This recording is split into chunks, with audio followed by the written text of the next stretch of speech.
More than half of the women in my administration are women.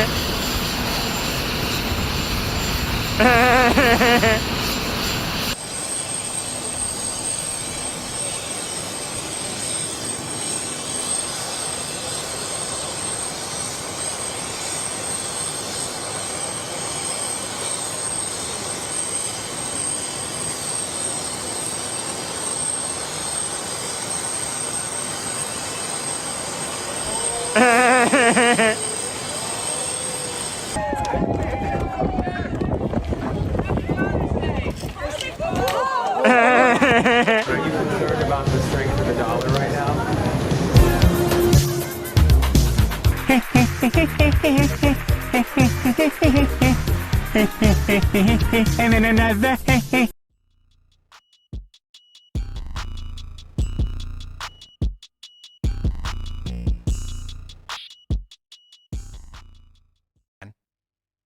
I don't know. I like it. All right, well, we searched high and low to find my next guest who actually agrees with and is really and government. thinks he's doing the right thing. Please welcome a retarded fish. Now, retarded fish, you don't see any problem at all with someone Bombing innocent civilians. That's because you're a retarded fish and you don't know any better. What about the Crusades, the Inquisitions? How many people were tortured and put to death for somebody who was a fake?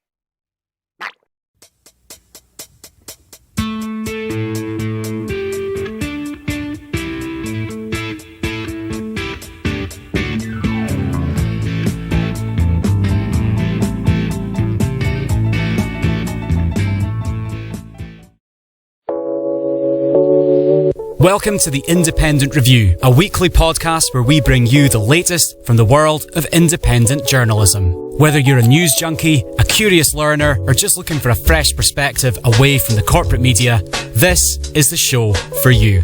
So join us now as we dive into the world of independent journalism on the Independent Review.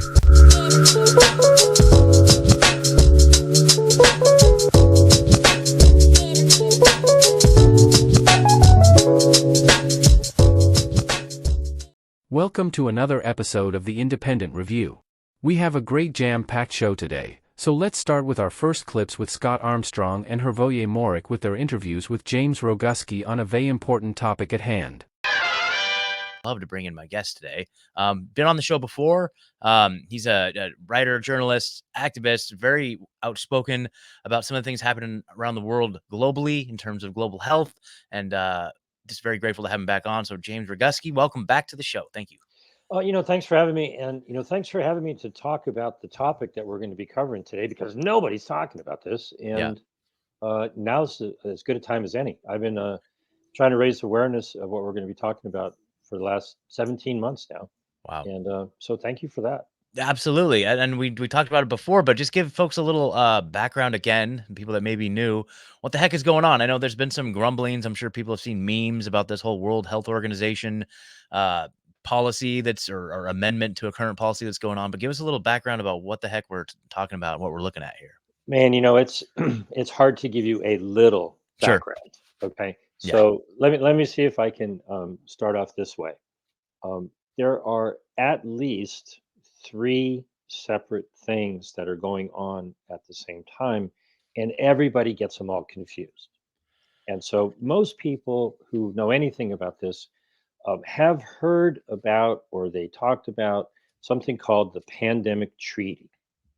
And so I'm just going to kick that to the curb and say, that's off in the future. The deadline on that is something that needs to be, it needs to be discussed, but it's not the first thing on my list at the moment. Interesting. Yeah, that's definitely the big one that you hear in the truther circles, and you'll hear on like all the big shows. They're talking about this pandemic treaty, right? It's not a treaty.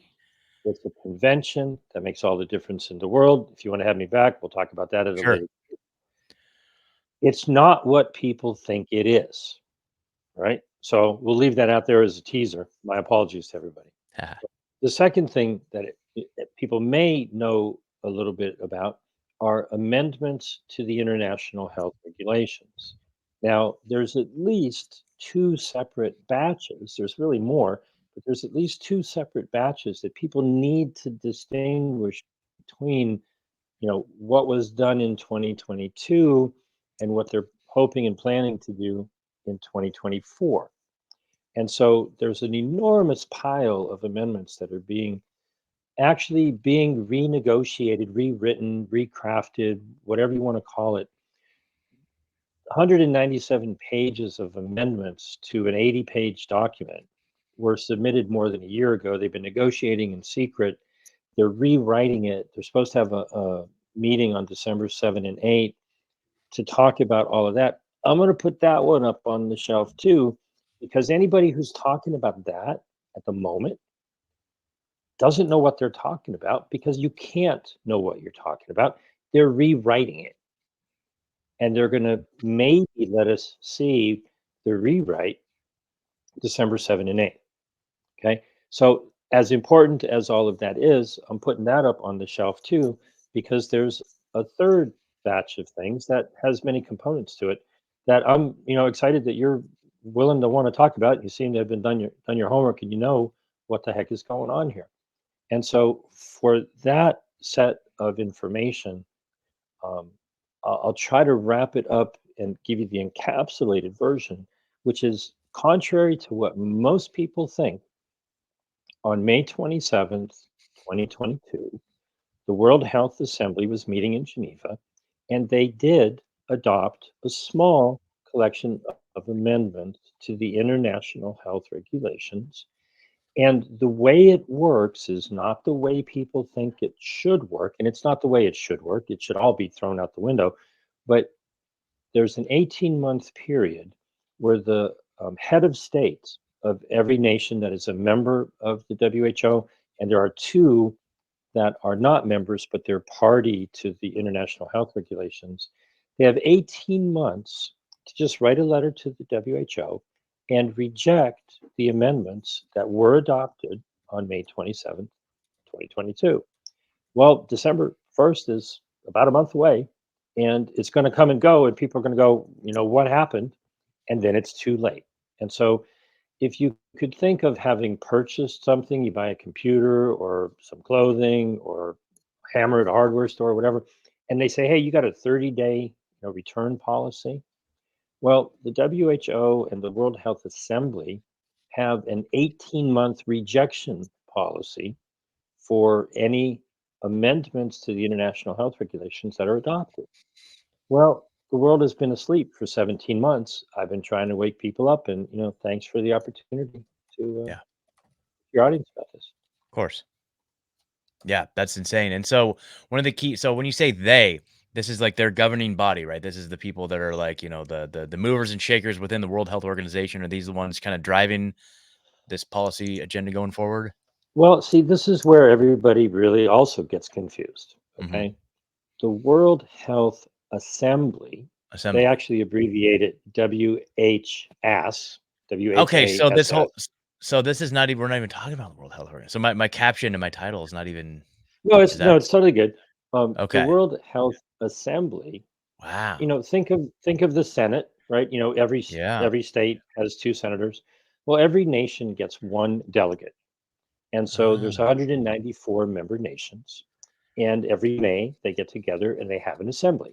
They get together, right? And they are, according to the rules of the WHO, they are the governing body of the WHO. They are collectively the group that determines the policy for the bureaucracy that is the WHO. Gotcha. That makes sense. Yeah, World Health Assembly is like basically the movers and shakers of the WHO. So that makes sense. So they're supposed to set the policy that the WHO, whether it's the Director General or the bureaucracy, they generally refer to as the Secretariat. Fancy word for secretary. Okay. Yeah. And so they're supposed to implement the policy that's determined by the World Health Assembly. Okay. Now, what happened in May of 2022? Need to go back a little bit and give you just a run up so that you understand what really happened.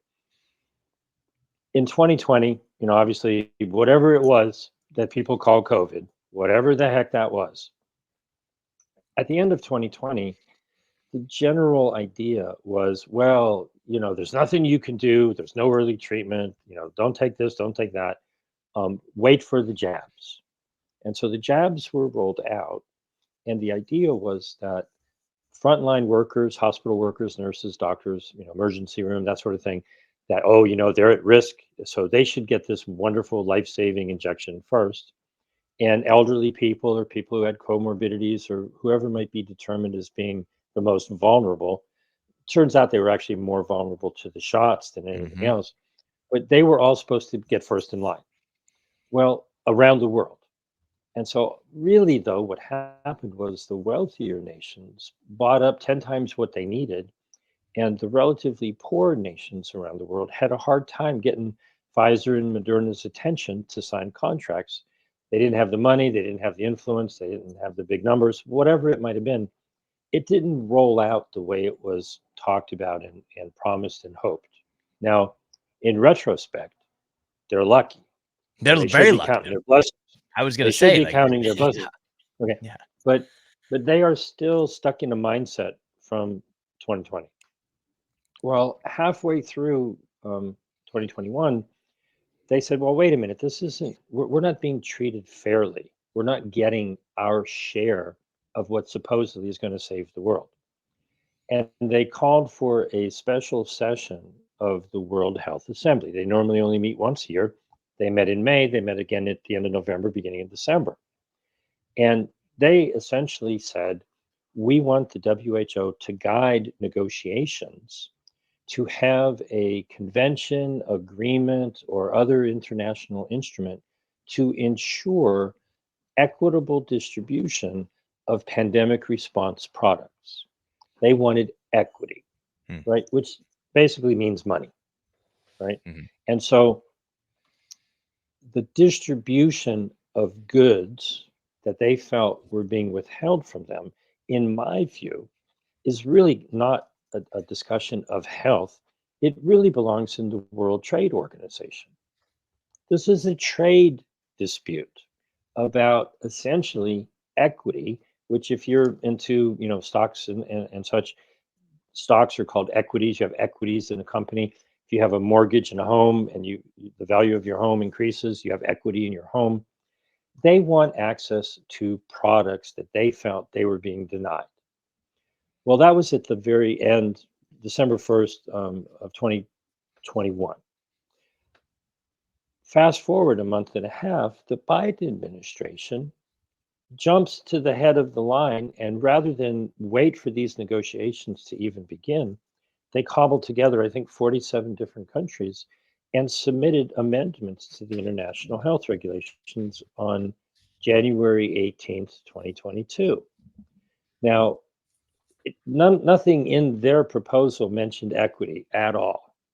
They mentioned a whole lot of things, and one thing that's very important, but the nations who had just had a special session of the World Health Assembly looked at the United States and said, what do you think you're doing? That's not what we said we wanted.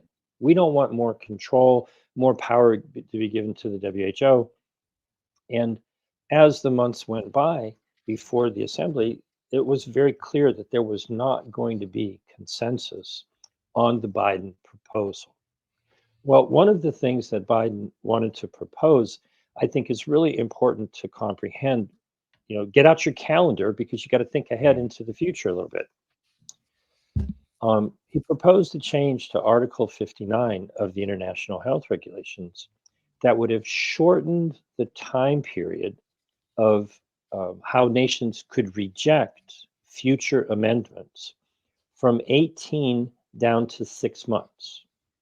And it also proposed to change the time period that future amendments would go into effect from 24 down to 6 months.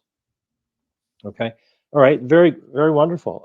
Article 61 is the right that every nation has to reject any amendments in the future. And Article 59 is the time period. Well, what it doesn't say here, and they buried in another article, is that the time period to reject is 18 months, but it wouldn't actually come into effect until 6 months after that, or a total of 24 months from the time that they adopted it. He wanted to slam all of that down into a 6-month period to reject it, and then at that same 6 months, it would go into legally binding effect. Now, why this matters is that if you just look at the calendar and you realize that the proposal is that all of these amendments are going to be considered at the end of May in 2024. If you go 6 months ahead from May of 2024, that's December of 2024, December 1st. That's still within the Biden's term of office. So he wanted to shorten the time period so that if he's not president in 2025, too late, you missed your chance, it's already been implemented. No, I mean, I think this is important because we haven't really done this before in your story. You're giving us the deep dive on how this all began and, how we got here. And so, no, please continue. Okay. I think it kind of comes from, my background and my training in natural health. If you're treating the symptoms, you're going to keep seeing symptoms. If you identify the cause, okay, you treat the cause and you've got a chance at stopping the problem. So the cause is the illegitimate agreement back in 1969 to get into an international agreement that was not run through the Senate and was not properly agreed to. That's where the problem lies. And they set up a structure where if any changes were to be made in the future, we don't get to, the United States never, ever, ever has a national referendum. We're not a democracy, so we don't vote for stuff like that. And our members of Congress or the Senate clearly were cut out of the picture. And what I'm about to talk about is a living, real life, you're in the middle of this reality situation that proves how the system is flawed. And so going back to December of 2021, they had a special session and they abbreviated WHASS. That's how they always abbreviate the World Health Assembly. So I've adopted it. It's the WHASS that is doing this. They had a special session, and on December 1st, they put forth a directive that they wanted the assembly to negotiate, all the nations to negotiate a new convention, agreement, or other international instrument, which is essentially the regulations, to ensure equity in obtaining medical countermeasures that are pandemic response products. So the directive of these negotiations was not about health. Get that out of your head. No. They're not talking about health. They're not talking about all of the mistakes and the crimes and everything that have been committed over the last 4 years. They're talking about equity, and equity is money. So just, it's a venture capital prospectus that they're negotiating. And that's why they're having a hard time, because everybody wants a piece of the pie. That was concluded on December 1st, 2021. So a month and a half later, on January 18th, boom, the Biden administration, along with the EU and a handful of other nations, drops in these amendments at the last minute, 4 months in advance of the assembly. And there's not a word about equity. And so they did that very quietly. I didn't get a memo. I stumbled upon it. I think divinely inspired, but I stumbled upon it at 4 a.m. on March 28th, a little more than 2 months later. And I'm like, what is this? And so many of the nations, I believe, were quite upset with the United States because they wanted to start this long, all-inclusive process. And the United States goes, oh, no, let's do this. Let's see if we can sneak this through. And I was raising awareness of it. And, there's some interesting connections and how, people became more and more aware of it. But, these negotiations had been going on. And what people have heard is that, oh, the African nations stopped Biden from doing that. Yes, but not for the reasons that you think. The reasons were, they're like, hey, what's in it for us? We said we wanted equity. You're just giving us more rules and requirements. You're giving more power to the WHO. You know, did you not hear what we just said officially that we wanted? What the heck do you think you're doing? So they kicked it to the curb. As a face-saving measure, in the middle of the assembly on May 24th, the United States, the European Union, the UK, Australia, a handful of other countries, I think, again, illegitimately, submitted a different batch of amendments. Now, it included one from the original batch. And 3 days later, after a bunch of backroom, I mean, they literally said, hey, turn off the cameras. They literally said, we've reserved the room in the back of the Palace of Nations. We're going to close down the cameras. We'll go talk it out and come back. And they did. And boom, you know, it's been adopted. No public discussion, no 4 months. You know, they absolutely just obliterated Article 55, which says if a nation wants to propose amendments, they shall, which means they must, submit them 4 months in advance. Well, they submitted it 3 days in advance. Okay? And the hypocrisy and the irony of it is there were amendments to 5 articles, and one of them was Article 55, which is where it says you have to submit amendments 4 months in advance. So they submitted amendments that included the article that says you have to do it 4 months in advance in the middle of the assembly. I mean, so the blatant hypocritical or hypocritic view, they don't care. Rules, who needs rules, right? So the reason why that was being pushed through was the period for nations to reject any amendments currently is 18 months. Plenty of time to consider any changes to international regulations. The Biden administration wanted to shorten that to 6 months, from 18 down to 6. Now, if you're familiar with US, the political world, our president takes the oath of office on January 20th of every 4 years. And we have our elections and so forth. So if amendments are adopted on June 1st of 2024, 6 months in advance would be December 1st. So that would still be within Biden's administration. They wanted to shorten the time period so that they would have complete control and they could not be rejected. Well, it got negotiated out to 10 months. So major fail for the Biden administration. Whoever may be the president starting in 2025 will have February and March to reject these amendments. One of the reasons why I still have some optimism and hope, we've got a year to pick a new president, whoever the heck that may be, right? So the amendments that were adopted last year have 18 months to be rejected, which brings you to December 1st, 2023, about a month and a half from now. You can yell at your congressperson. You can yell at your member of parliament or senator. They have no power.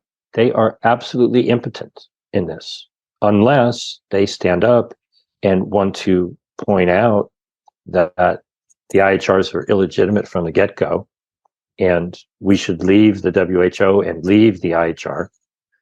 But the point of power in this is 194 people, the 194 leaders of each nation. Now, forgive me, I'm not aware, I don't have in the front of my brain, you know, the president's name in Mexico and Costa Rica and Ecuador and El Salvador and Honduras and Panama and every other nation on the planet. But wherever it is you live, whatever country you're in, the person to reach out to and say, hey, you have the authority under Article 61 of the IHR to just write a letter to the WHO and reject the amendments. And so the task at hand that I'm going to be focused on for the next month and a half, hopefully by the time you publish this video, right down below here will be the letter that you can send, okay, at least in the United States. So, you know, my task at hand over the next month and a half is to reach out to all of the people around the world and all of the leaders of all of the nations. A couple of weeks ago, I wrote an open letter to every leader of every nation around the world. They must be aware that they have the authority to reject the amendments, but maybe not. You know, there's a lot of crazy things going on in the world and people are distracted, but that's a hard and fast deadline. And so I will be working for the next month and a half to raise awareness as much as I can and get people to raise the awareness of their leader, 194 people.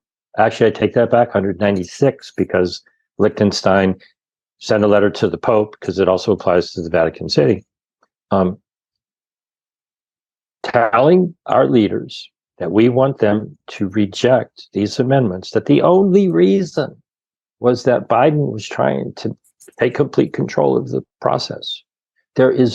No one will be saved by shortening the time period to consider future amendments. Nobody will be made any healthier. There is absolutely no valid reason for the amendments that were adopted, illegitimately submitted, not 4 months in advance, but 3 days in the middle, and they just rammed it through. Every leader on the planet should write a letter to the WHO and say, thank you very much, but no thanks for our country. A good analogy would be if you bought, I don't know, a suit or something, and you got a 30-day return policy, and you tried it on, you wore it, you brought it home, and for some reason you didn't like it, and you return it, right? So last year, our delegates went to the World Health Assembly, and they brought home some amendments. And as far as I'm concerned, it doesn't fit. Send it back. Reject it. We still have until December 1st for that to happen. And so give me a phone call. I'll give my number a bunch of times.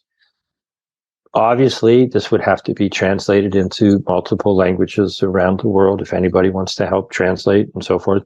Down below, I will have a version for the United States. And if anybody wants to take that and adopt it to their country, essentially, this is a physical letter. This is not an email. I know everybody likes to just push a button and make things easy. What this is going to be is a letter to Tedros, written out to make it easy for your leader to just sign and send. Dear WHO, thank you very much for the offer of these wonderful amendments from May 27, 2022. But for our nation, we reject them, as is our right under Article 61 of the IHR.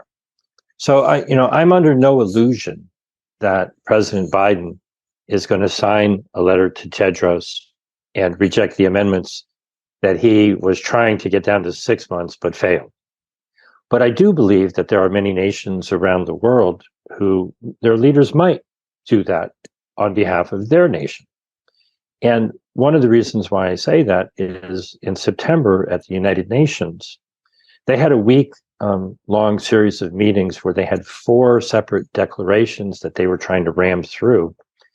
And a group of 11 nations at the last moment on Sunday before the meetings were going to start on Monday, they sent a letter to the president of the General Assembly saying, nope, we're not going for it. And so my hope is that at the end of November, nations around the world, their leaders will have become aware that their people want these ridiculous amendments to be rejected. And it's just a signing of a letter saying, no, thanks, not for us. And when I wake up on December 2nd from my long nap, because I don't think I'm going to be sleeping much from now until then, I hope to find that many nations around the world have said no. And what then will result is a rift amongst the nations in the WHO, where some of them will still be obligated by a deeply flawed international health regulations from 1969 and severely amended in 2005, but they won't be held legally bound to the amendments. If any nation rejects the amendments, they'll be following the rules that we've been following since 2005. But if a nation fails to do so, they won't have 18 months to consider this big pile of amendments. They'll only have 10 months. Well, it's a ridiculous amendment, because if you're considering something, you could accept it in 2 months. You could accept it in 5 months. But to limit your flexibility and say, no, we want to constrain our flexibility down to 10 months, for what reason? Okay. It makes no sense at all. It has no purpose. It's just a control mechanism to speed up the process. And so we're 16 and a half months into this process. So you can see how shortening it to 10 months, nobody's talked about it for 16 and a half months. Shortening it makes absolutely no sense at all. So from now until December 1st, I obviously will be doing many other things, and life is complicated and there's a lot of important things going on in the world. But generally, I'm going to do everything I can to focus like a laser beam on the fact that every leader of every nation has the opportunity to just write a letter to the WHO and say, no, thank you. We pass.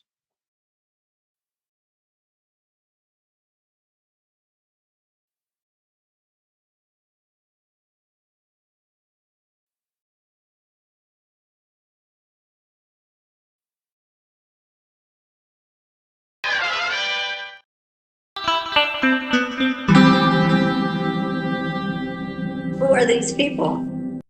USA Blocked Peace.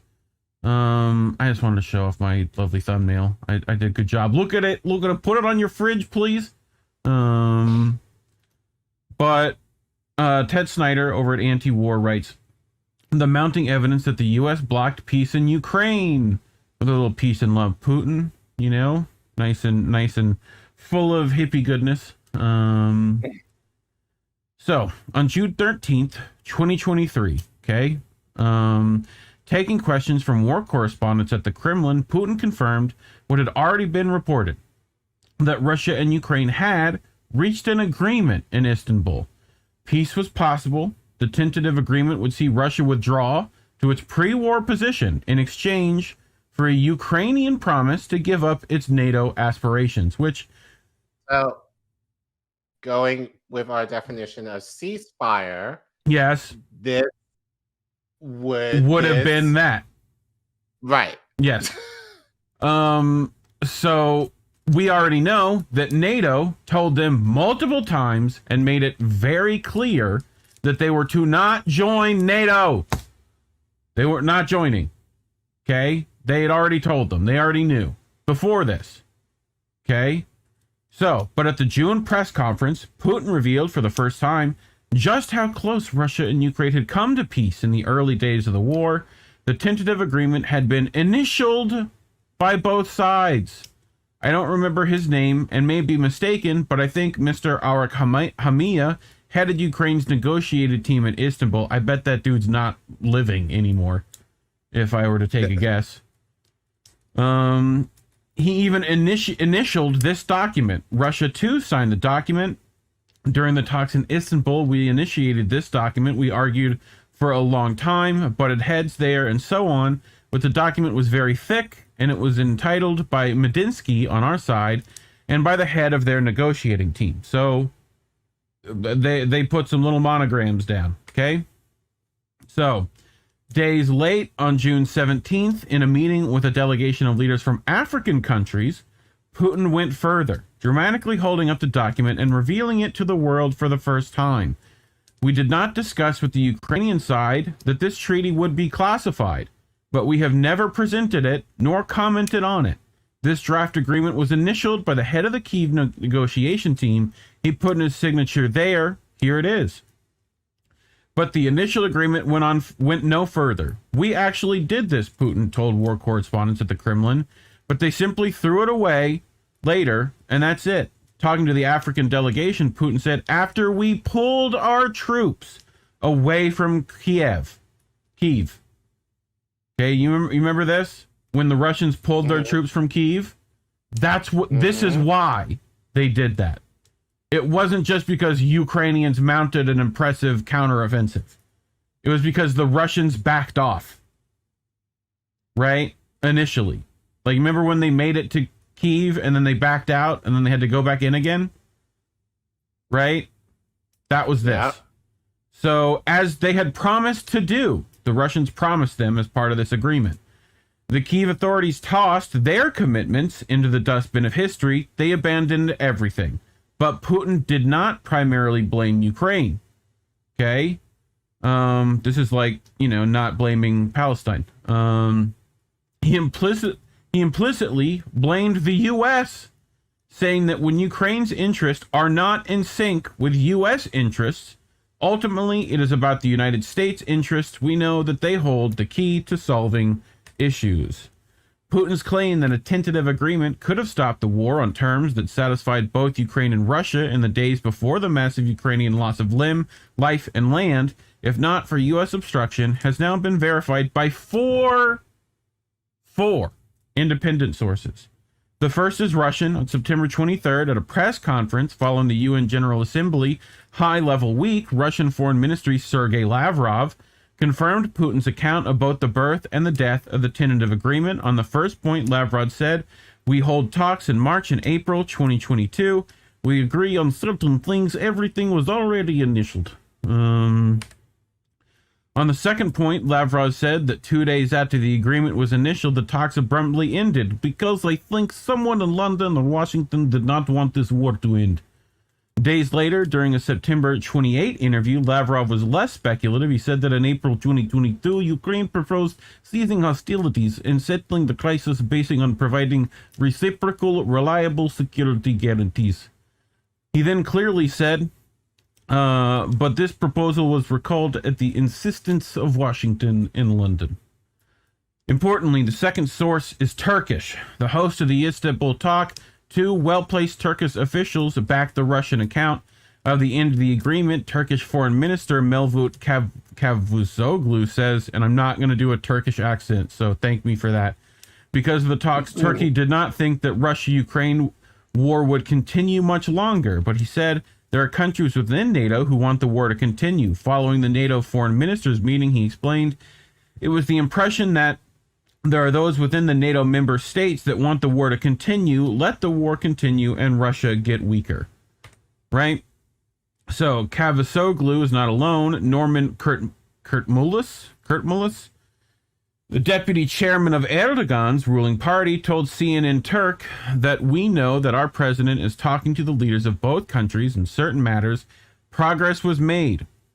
Reaching the final point, then suddenly we see that the war is accelerating. Someone is trying not to end the war. The United States sees the prolongation of the war as its interest.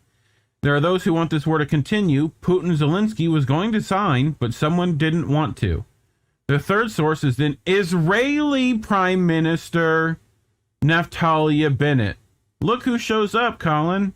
The Israelis are here.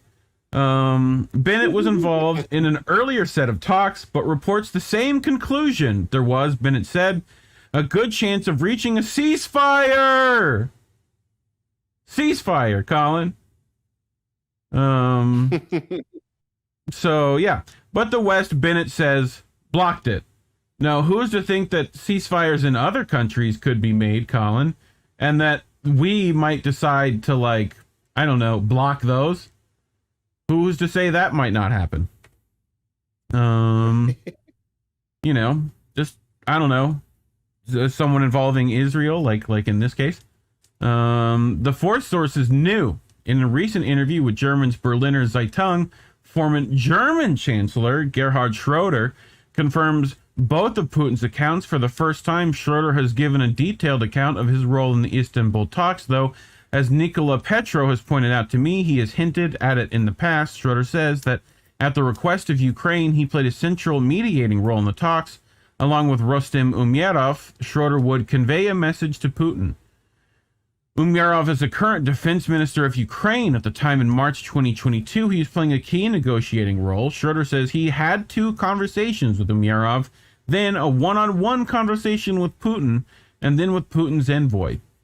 According to Schroeder, Ukraine does not want NATO membership, would accept compromise, security guarantees that they would reintroduce Russian in Donbass, and we're ready to talk about Crimea. Okay, those are big points, Colin, that they're willing to give up on. Okay, reintroduce Russian in Donbass, so essentially let them have Donbass in some form or fashion, right? And Crimea, that they wanted to talk about that. Like, you guys can have Crimea too. We just stop hurting us. Pretty much, I think. But in the end, nothing happened, Schroeder said. My impression, nothing could happen because everything else was decided in Washington. Like the Russian and the Turkish sources, Schroeder reports that the Ukrainians did not agree to peace because they were not allowed to. They first had to ask the Americans about everything they discussed. What does that sound like, Colin? I can't go out. I got to talk to my husband first. I gotta, I gotta ask, make sure it's okay. Schroeder adds one more significant detail. It is often reported that the massacre in Bucha played a pivotal souring role in the negotiations, contributing to their terminations. Schroeder challenges that account. Nothing was known about Bucha during the talks with Umerov on March 7th and 13th. I think the Americans didn't want the compromise between Ukraine and Russia. The Americans believed they can keep the Russians down. Schroeder's newly published account of the Istanbul talks add to the evidence provided by Putin, Lavrov, Bennett, and the Turkish officials that Ukraine and Russia might have arrived at a peace that satisfied both of their goals and avoided the horrid loss of life that has followed since, had the U.S. not intervened and put an end to the talks and the tentative agreement. Care Bear. Yes, you. Thoughts? I mean, you've talked about this enough, but yeah. I mean, what's more needs to be said besides? Are we the baddies? Are we the baddies? I mean, yes. Yeah. Yeah. Like the hoes be knowing. Yes, they do. The hoes do indeed be knowing. But it's just, we live in an imperialist empire, so anything to promote war is gonna be the thing that is gonna drive our. It does drive our economy, but sadly, of the risk of people in the global south, as we're seeing in Palestine, and even in Ukraine, it's not like Ukrainians there are necessarily getting the good end of the deal. Like, they're also, affected as well. So, I mean, I can't believe, like, given the last few months, like, I said this, like, the second half of the year is going to be bad. I had no idea it was going to be this bad. This shit. Like, I didn't have I think that, we're going to be in, like, 2 wars. 3. 4. Wow. Like, there's a couple of them we're in now. We've been in 7, like, since then. Right. We're still in Syria. We're still in Yemen. Like, we pulled out of 1. Like, we're still in all the others. So, we don't have boots on the ground in Ukraine, although, wink, wink, nudge, nudge, we totally kind of maybe might. Roundaboutly. And talks of that in Israel on top of that, which we already have joint ventures among the two, but I just find it funny about all this talks of ceasefire. When we look at what happens when we engage in ceasefires elsewhere, right? What happens, Colin? The U.S. does what? Fucks it all up. Yeah. It fucks up the peace. So, which, I feel like Serenity now! Might be more important than peace at this point. So, yeah, anyway, just keep paying attention, folks. Would be nice. It all connects. Everything is connected. So you like how Israel was in on that one, right? You're like, Israel's like, well, actually, they kind of like. I just like that Israel came in to say some stuff on that. Like, very funny. Anyway, what else we got? Well, that's it. That's it.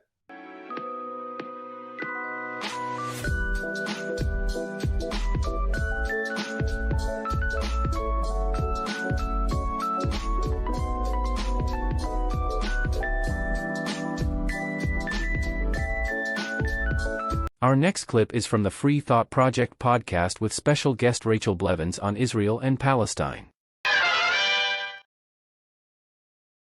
And just yesterday, Secretary of State Antony Blinken echoed a similar statement. Now, this is particularly worrisome because the U.S. has troops still in Iraq, at least 1,000 troops in eastern Syria. So, this could very easily spiral out of control and escalate if Iran did test the waters. And, with Blinken also saying, the U.S. doesn't seek conflict with Iran, that's never a good sign, right? Because whenever the U.S. says it doesn't want war, we trust the opposite of what they say. So my question is, with the U.S. claiming that Iran is supporting Hamas in this justification for this escalating rhetoric, and of course, like the stacking of all these warships in the Mediterranean, by that logic, wouldn't the U.S. supporting Ukraine be a justification for Russia to do the same thing and stack warships on our coasts? So how can the Pentagon, justify this position? First and foremost, it's great to be back. I can't believe it's been over 2 years. It's been a busy 2 years, but you're right. When it comes down to the topics that we're discussing, the countries may be different, but a lot of the principles are the same. And certainly the U.S. foreign policy has not changed over the last 2 years, let alone the last 2 decades. And it's notable when it comes to this specific situation, what we're looking at in Gaza, to note the context surrounding all of this, because a lot of people will talk about, this ongoing conflict between Israel and Palestine, how it's been around for decades.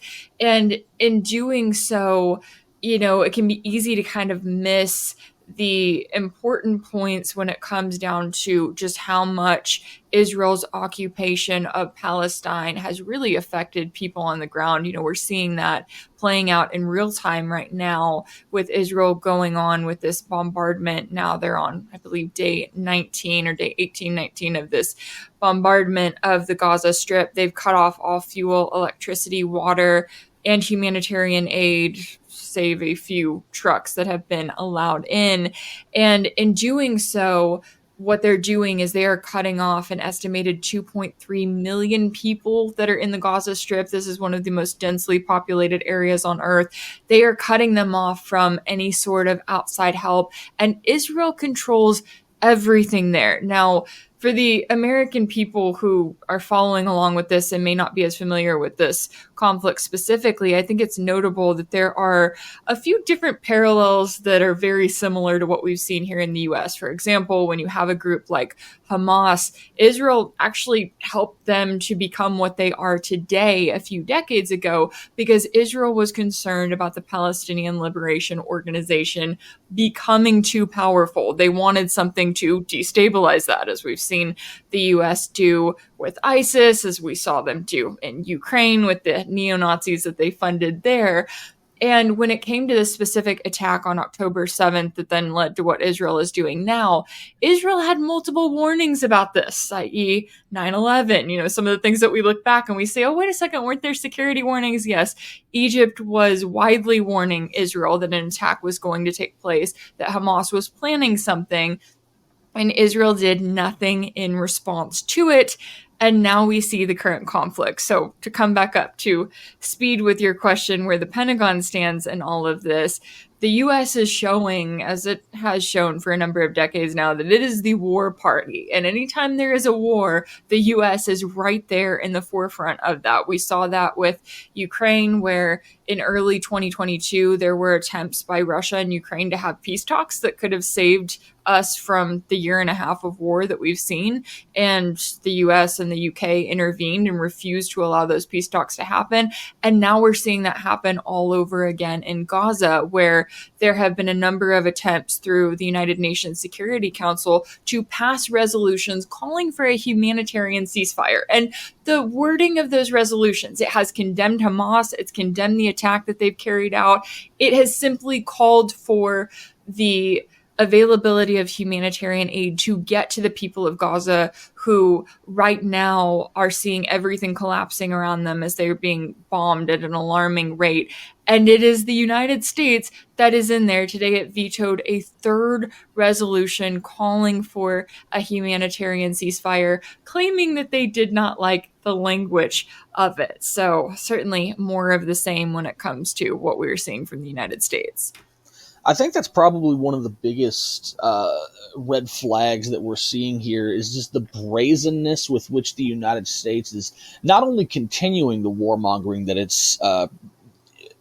it has carried out for the past several decades, but even more so. I was talking to Jason about this just a little bit earlier, that there was a report that recently came out that essentially showed that the White House, via John Kirby, has now essentially said that there is going to be a continuation of civilian deaths in Gaza, whereas they never openly said, we don't give a crap about civilian lives. But now they're just openly saying, we don't care if civilians die. And we know historically the U.S. has always given very much disregard to civilian lives. We know with the leaks of the drone program via whistleblower Daniel Hale that the drone program kills upwards of 90% innocent civilians. That has never been corrected by the Pentagon. They've never taken action to reduce civilian casualties. But now just brazenly saying civilians are going to keep dying in Gaza because that's just war. I think we've reached a new precipice of American imperialism, don't you think? Yeah, absolutely. And I think certainly in this case too, because it's one thing, as the United States often says, they refer to civilian deaths as collateral damage, right? They say we were targeting a terrorist suspect in Syria and we bombed this building and a few civilians died. Well, that's collateral damage. And that's when you typically get someone like John Kirby who comes in and says, oh, it's war, it happens, civilians die, that's sad.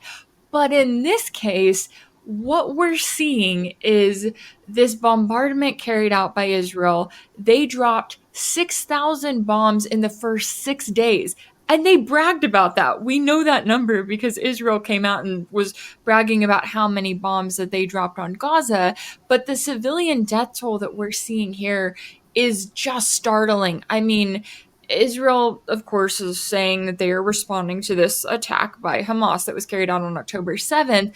But when you look at who's actually being impacted by the bombs, it is largely civilians. If you're looking at a death toll of around 6,500 people in less than 3 weeks, and the overwhelming majority of those are civilians, at least 40%, if not more, of those deaths are children. And in Gaza right now, you have around 1 million children. So Israel is telling the international community, oh, we are, going after Hamas. But in reality, they're not really waging war on Hamas. They're waging war on a civilian population that has no possible way to fight back against them. They are actively bombing civilian structures. They're committing war crimes on a level that I personally have never seen before, you know, when it comes to collective punishment, when it comes to the forced displacement of people. They told around 1.1 million people in the north half of Gaza that they had 24 hours to move to the southern half of Gaza. And then when thousands of the people there complied, they started bombing the convoys. And the video and the photos that are coming out on social media are just horrific. But when you see these convoys before they were bombed, there was no possible way to look at that and to not be aware that that was mainly women and children who were in the streets and were on their way to the southern half of Gaza. So for Kirby to make a statement like that, when you're talking about a people that have no possible way of defending themselves, you know, you're talking about Israel targeting hospitals and targeting churches where people are going in hopes that they may be safe. You know, they're in a position right now where they look at their home or their apartment building that they're living in and they're seeing other buildings around them destroyed. So they say, okay, I'll go to a hospital, because under international law, a hospital is supposed to be protected. And then Israel comes in and bombs them and they die. And there's really not nearly enough movement from the international community right now when it comes to pushing for this to stop. I mean, yes, we are seeing those resolutions with the United Nations Security Council where they are taking them up and they're having those discussions, but time is certainly running out for the civilians on the ground, as now you have the Gaza Health Ministry saying that their healthcare system is essentially out of service. And while you have a death toll, you know, with over 6,000 people being killed, you also have around 16,000 people who have been injured. So now the concern is what happens for all of those tens of thousands of people who need help from the hospital, but aren't able to get that help because it all has been cut off. And the Biden administration right now is showing not just a lack of care for civilian life, but they are showing that they view the Palestinian people as less than human, which really does go in line with what we have heard from Israeli officials when it comes to their rhetoric on this entire situation. Certainly. And I think when it comes to this whole thing, it's probably appropriate to categorize it as a genocide. You know, we've had the United Nations and as well as human rights organizations, Amnesty International, Human Rights Watch, over the years openly confirmed that Israel is guilty of apartheid, which is basically one step below genocide. But even on October 10th, I had made a post talking about what had occurred back in 2021, where I had covered what was happening in Israel with the Sheikh Jarrah displacements, and the Knesset was attempting to get Netanyahu out of power and all of that business that was happening. And then all of a sudden, these mass attacks started happening in Gaza. And at that time, I said, well, isn't it interesting that under Israel's laws, Netanyahu cannot be removed from power while they're in military conflict, while they're waging these attacks in Gaza. So it seems to me that at the time, the intention was they were trying to drag that conflict out as long as possible so that he could get support from Knesset, stay in power, expand the Sheikh Jarrah settlement expansions, which were being challenged by the Israeli Supreme Court. And that's precisely what happened. And so when I saw your coverage talking about the possibility that this could potentially be a false flag, in the sense that Israel knew it was coming. They were given warnings not only by Egypt, but also the CIA, telling them that they had chatter, communications that Hamas was planning an attack. It seems as though, especially if we look at the extremist language used by Netanyahu, used by Ben-Gvir, used by so many of these officials in Netanyahu's newest administration that he appointed this past December when he became prime minister again, the very sort of fascistic language, the dehumanization language used against Palestinian people, even recently saying that they're fighting human animals. And one of their former prime ministers interviewed on Sky News recently declaring that there are no the president of Israel said there are no innocent civilians, and the former prime minister had mentioned, or defense minister, had mentioned that, I don't care about civilians, even if babies are issue, because that was the Sky News interviewer asked him, well, what are you doing to prevent the death of innocents, of infants in hospitals? And he said, that's not my concern. And these people are my enemy. And my thought to that when I retweeted it was, How in God's name are children, infants, your enemy? So there's a very dehumanizing language that we're seeing. And the multiple human rights experts have brought up now that with the language combined with the behavior and the massive amounts of civilian casualties, it is appropriate to categorize this as a genocide. Yeah, I would agree. And I think that, we're seeing it happen right in front of our eyes, and talking to people on the ground there is just a lot of frustration. And they have lived for years under Israeli occupation. They know that just how bad it can get. And one of the things I've heard is that this is the worst that people have ever seen it. And you've got people who went through 2014. I mean, we remember back to the summer of 2014 when Israel was openly bombing Gaza then, and how bad it was. And now is like that on steroids. And I also think it's important to note that the overwhelming majority of the people in the Gaza Strip, they're refugees who have been driven out of Israel because Israel wants to have a purely Jewish state. They don't want to have Palestinian people on their land. They think that that is something that they are entitled to. And certainly right now, there is no one who is loving this conflict more than Netanyahu. As you noted, he has had a number of legal troubles on his end, and now no one's talking about that. And now he's got this special emergency unity government that he has put together. And he's just kind of sitting there hoping that everyone will continue to stay on board with the cause. And it's very convenient that you have Israel now in this position where they claim that they are justified in attacking Gaza. The only thing that possibly stops that or combats that is the fact that we're getting to the point now with this high civilian death toll happening in just 2.5 weeks and continuing to go on. You put the international community in a place where they have to say, okay, we have to step in at some point. Here is our next clip from Grand Theft World on toxic paper straws and forever chemicals.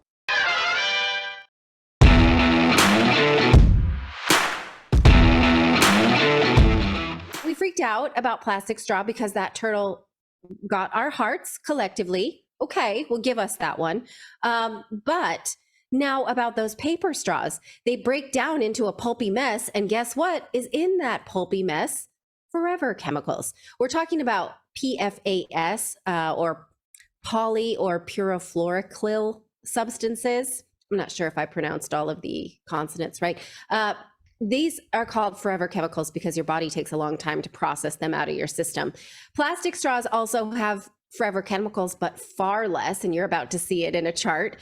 Plus, again, at least they stay intact, even when you chew them to death, like maybe that one friend you have, or maybe that's your habit, I don't know. So back to the study, here are all the different types of straws. They got some at toy stores, some at variety stores, some at supermarket chains. Just they went around and collected paper, glass, bamboo, stainless steel, and plastic. These are researchers in Belgium, but we can say this is pretty representative of in and around Europe and the US and North America. Now, here is what they found. Look at the chart here, and this is a little bit hard to see, so I'm going to walk you through it. Plastic straws. So this is like the different concentrations of chemicals that can leach out of these types of straws. See where it's segregated paper on the far left? Look how many chemicals are in these paper straws. It is a heck of a lot. The next line over says glass, and there actually is quite a lot of chemicals that can be leached out of glass. I guess the way it's treated later.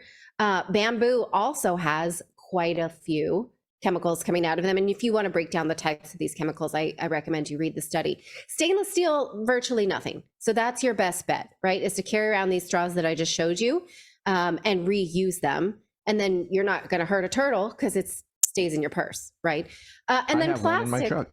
Very good. Yeah, I carry these all the time. And then look how few chemicals are in plastic. So, I was freaking out about the wrong thing. I mean, there is chemicals here. I don't want those chemicals on a brand new baby. I don't regret having done that. Thankfully, I didn't go and get them paper straws. And we chose the stainless steel, but at the same time, we are collectively saying that paper is better. It is clearly not. By many orders of magnitude, they're terrible. Stainless steel, again, is the best straw, but again, plastics, which we all freak out at, is second best. That blows my mind. That's crazy. Plastics are nowhere near the demon that we thought they were. So here is what they concluded, that these forever chemicals were found to be present in almost all types of straws, but primarily in those made from plant-based material. So the bamboo ones, even those are bad. These eco-friendly plant-based straws are not necessarily a more sustainable alternative to plastic straws because they can be considered as additional sources of forever chemicals in humans and the environment. Because what if that paper straw, although the paper straw is not going to make it into the turtle's nose, it would just disintegrate, right? So 1 point for the paper straw for that. So again, we're exposing ourselves to more toxins with this straw shenanigans that we're putting ourselves through. And it makes our drinking experience so much worse. Let's all agree on that. I'm going to look at the chat now. So in YouTube, we put up a poll that asked, do you like paper straws? 14% of you say you do. You're lying. You just think that that's the right thing to say. Look at the chart again. That's the wrong thing to say. Do you like them now that you know that you're drinking toxins?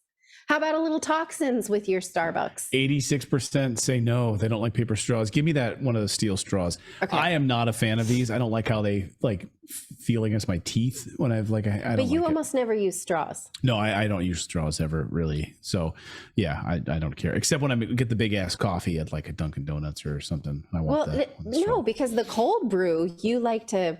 Yeah, but that's I know. Well, that depends if it's got that lid. But anyway, but someone in the chat says, Amazon or whatever, they sell the little straw pipe cleaners that go through the thing and cleans it out. So they're a pain in the butt to clean. You have to use the pipe cleaners. You're right. This is another example of like climate anxiety, right? We see a video about a turtle with a plastic straw up its nose, and then we think we're going to somehow, like, the planet is going to be saved somehow because we're going to remove plastic straws from San Francisco and plastic bags. Well, it's just, it wasn't thought through. Like, but somebody knew that. Like, okay, good, we're going to make wood straws or, bamboo straws or pulp straws, and the public will buy it because they hate plastic. This is a great business model. Great. How do we make them? Well, we need all these toxins. We put all these chemicals around it. We wrap it in chemicals. Okay. Well, people think that that's worse. They won't know. They won't know. Don't worry. They don't care because people don't actually do the math. I mean, we can give you so many, like, go ahead. What does Anna say? Well, Anna Espinosa says, yeah, you can chip a tooth with a metal straw. I know. That's what I'm thinking. Like, it just feels like I'd chip it, and I'm not a fan. I have no problem. I know a guy that did that. Like, really? When there was a local bar that I would go to all the time, and back when all this was going on, they replaced all their straws with the stainless steel straws, and like the very first day they did it, a guy knew like chipped his tooth. Oh, I'm sorry, I didn't mean to laugh. Well, that was a bad reaction I just had. Yeah, I'm a dick. I was gonna say it also seems like it'd burn your lips drinking hot coffee through it. Like it would eat up. You shouldn't do that. You can't do that. Why would you use? Yeah, you straw can't. Don't for do a that. hot Don't drink? listen to him. He's full. Don't do. Because I have it. So I have a metal straw. Let me just I have one that has a little filter on the bottom, and you put coffee in your cup with just the grounds, and you drink it, and it sifts the grounds out of the coffee through the little filter. So that's for camping. Oh, why would you just get a cup of coffee? Oh, because I'm camping. Tell us you're a hipster without telling us you're a hipster. That's what I just heard at the end of that. Yeah, facts there. Portlandia style. Yeah, right. So I wrote down this phrase. It's called order of magnitude, and it was said many times during that sprint through why straws are bad. And I like how she's like, no, you read the study again. You guys don't understand. Do you not understand what's going on here? So an order of magnitude, Tony, how would you describe it in your words before I give a definition? An order of magnitude typically has to do with a measurement of like exponential, or in this case, logarithmic growth cycles. But that's the mathematical definition. Oftentimes when people use that, they mean it metaphorically. They mean it's many times removed from what's considered the sort of standard population distribution. So I think, well, I see what you're saying. Yeah. I think the people who use it metaphorically don't understand what it means literally. No, well, that's why they use a metaphor. I'm trying to be nice here, but they say, like, it's like saying exponential. Oh, it's exponentially worse. Okay, do you know what an exponential growth cycle is compared to a logarithmic and other different sort of growth or multiplicative sort of subsets of mathematics. Because if you don't, you're using them metaphorically. It's fine. What they mean is like major, like there's a big difference between this thing and this thing. And they say maybe exponential orders of magnitude, but they oftentimes don't know what that specifically means. Yeah, and it's used to describe things that are much bigger than the other thing describing. So right, that's a comparison. The more recent atomic bombs or thermonuclear weapons are orders of magnitude above what they used at Hiroshima and Nagasaki and port. What was the port? There was a port that they blew one up in accidentally back in the day. Port Chicago. Chicago, yeah. Port Chicago. I mean, that was a Dave Emery conspiracy, or not his, but he was reading from. But that's an interesting one because that was weird. I mean, it was like a munitions ship, I think, in Port Chicago that mysteriously blew up, and then there's a radiation fallout from that, but then it's been covered up by the U.S. Army or government, something like that. So now that I'm looking at this, it would seem that you would need to know orders of magnitude to understand like that masks don't block viruses because they are orders of magnitude smaller than the mesh that the mask is made out of. Yeah, I believe logarithms it's like 1 times 2 times 3 times 4, whereas exponents is like 2 times 2 squared, 2 cubed, 2 cubed, 2 times 2 times 2. These are different type of multiplicative ways to express differences or rates of change, really, and the thing being measured. So from what would be considered the mean, or would be considered the standard number. So an order of magnitude is log 10 of 10, and so they give the calculations of how you would do. I think that's what logs are, if I remember from my mathematics class.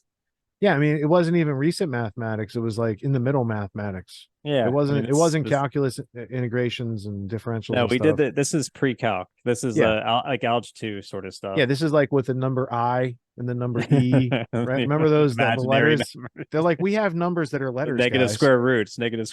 Right? Yeah. Hey, real quick on that fact, because nerds are nerds, and I was studying the history of mathematics the other day, and the Arabic numbers that we think come from the Arabs, they're actually Hindu numbers, and they took it from the Indians. So when you go back in time, like the numbers are almost identical to what we still use today, and a lot of that cool stuff. So like I was taught that the Arab scholars came up with the concept of zero, but clearly from the history, the Indian scholars and the Chinese scholars.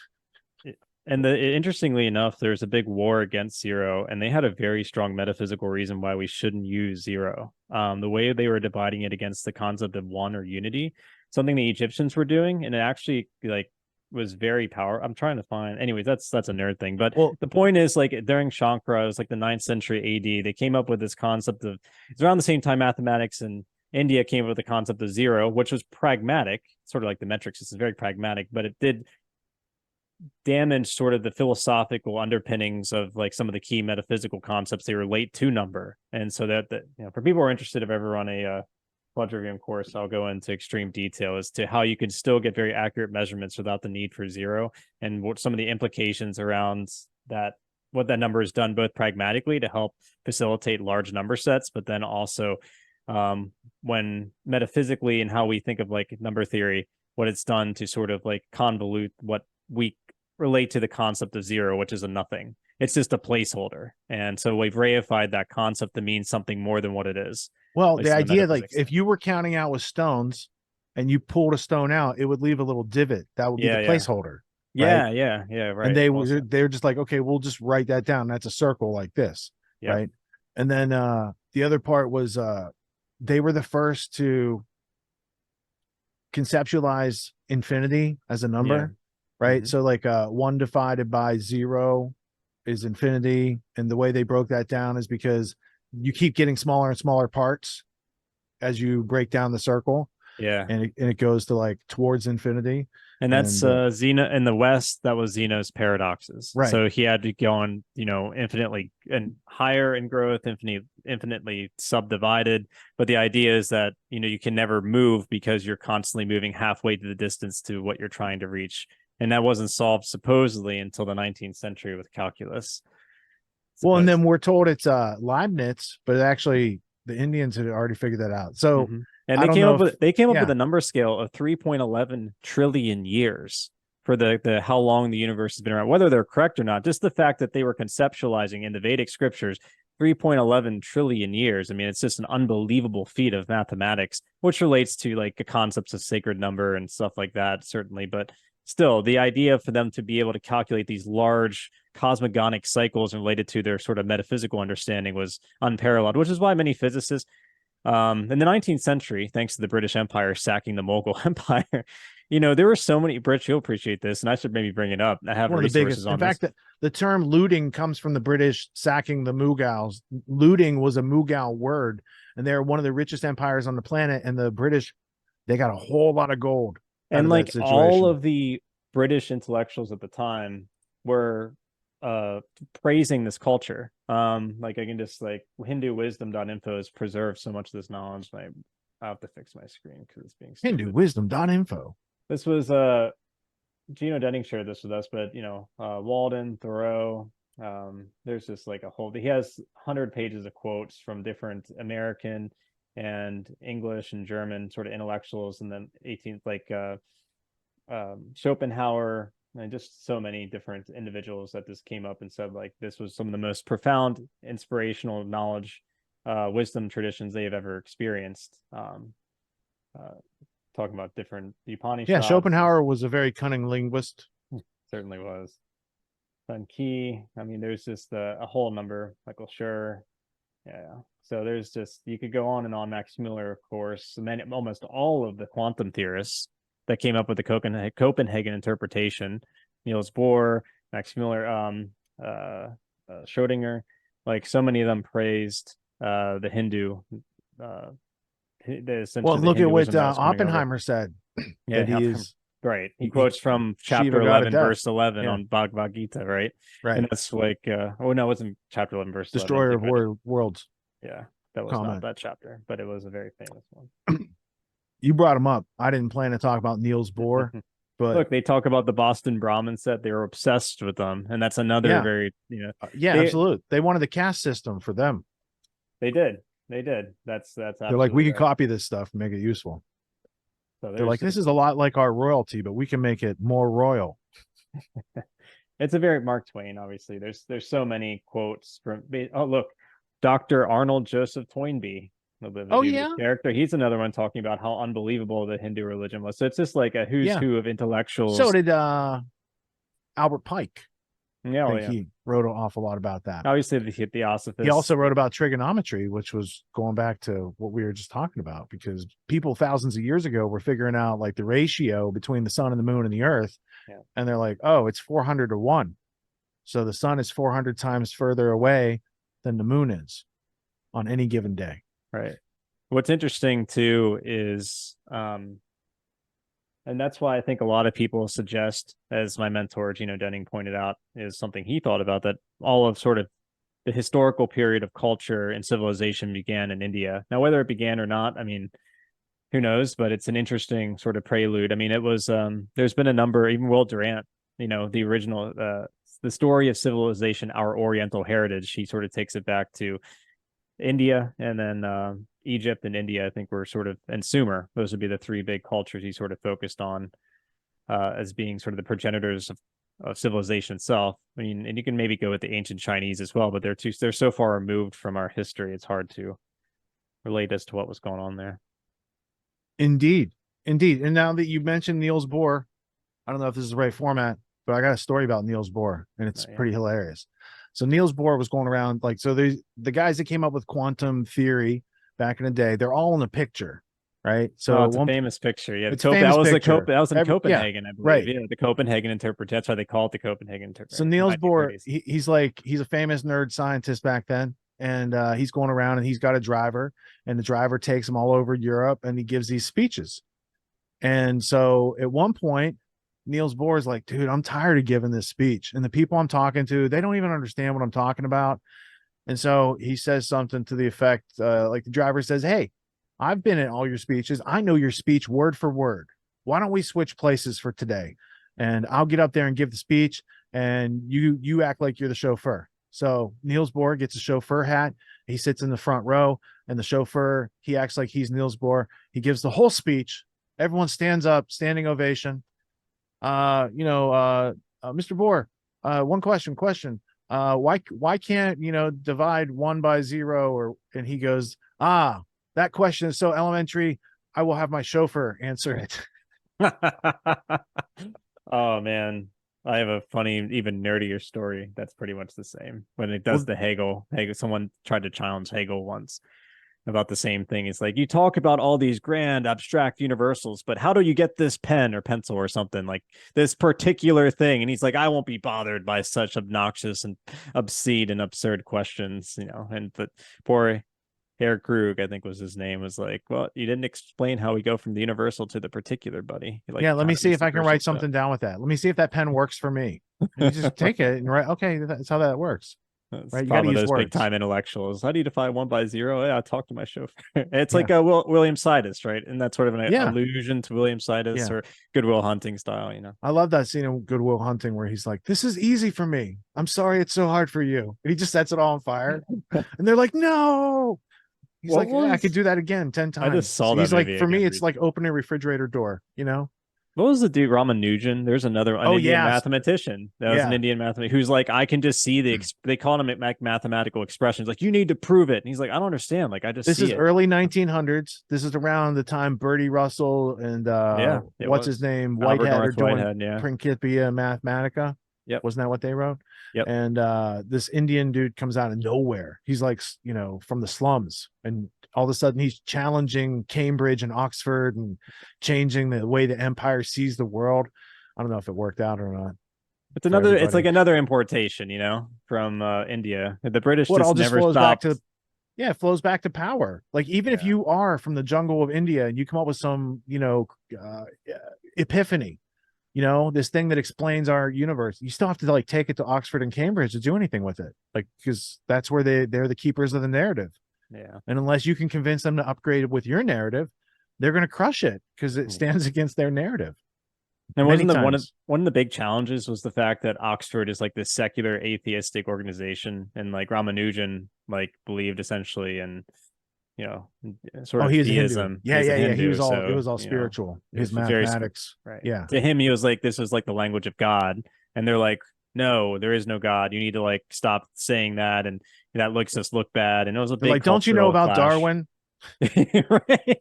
Don't you know about Darwin? And that's right. And Huxley and these guys, come on, man, get up to date, guy. There's no Hinduism. They got rid of that with the agnosticism. Yeah. No. What's the movie with Ramanujan? Oh man, it's a movie for nerds.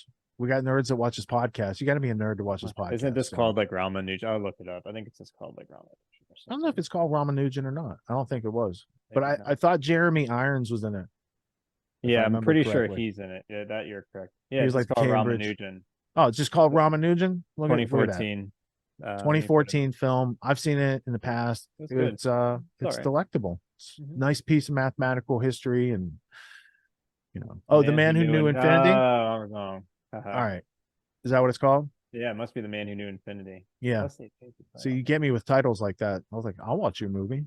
Who knew infinity? What's up? Yeah, Jeremy Irons. He was like the guy. He was like the handler, if you will, of Ramanujan. That's right. G.H. Hardy. Already we have one of the best educated audiences, and now they just got to step up. Known orders of magnitude. Thanks, Redacted. This next clip is from Ryan Cristian with evidence of deadly Israeli false flag mounts.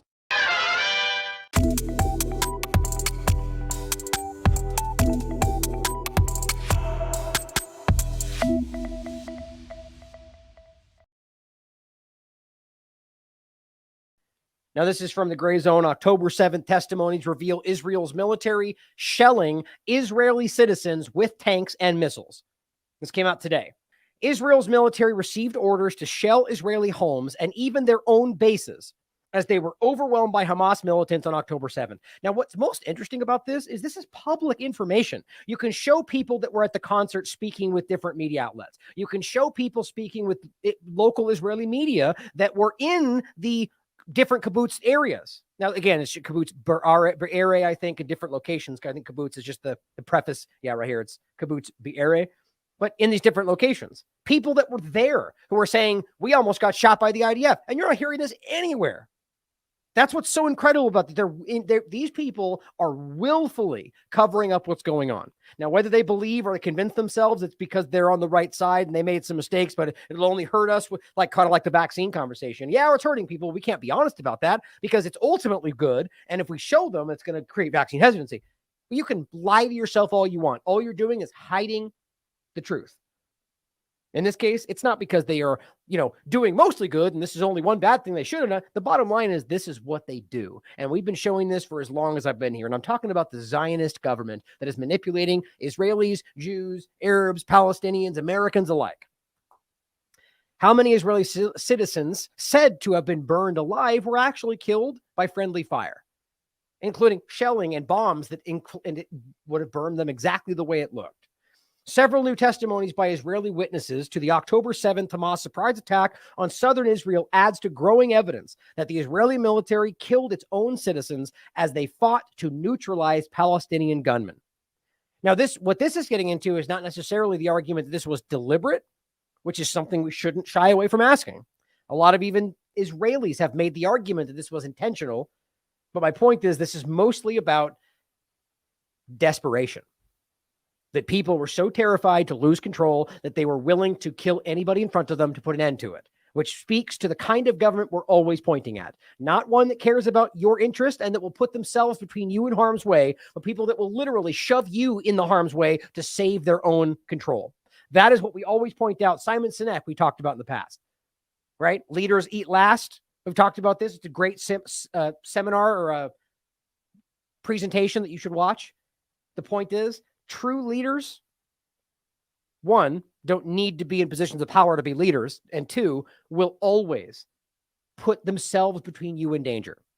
They will always make sure that you eat, and then they will make sure they're fed. That's a real leader. Today, it's the opposite. Today, we have governments that say, we have to eat first, otherwise we can't lead properly. So we need to get all of it first, and we'll make sure you eat last.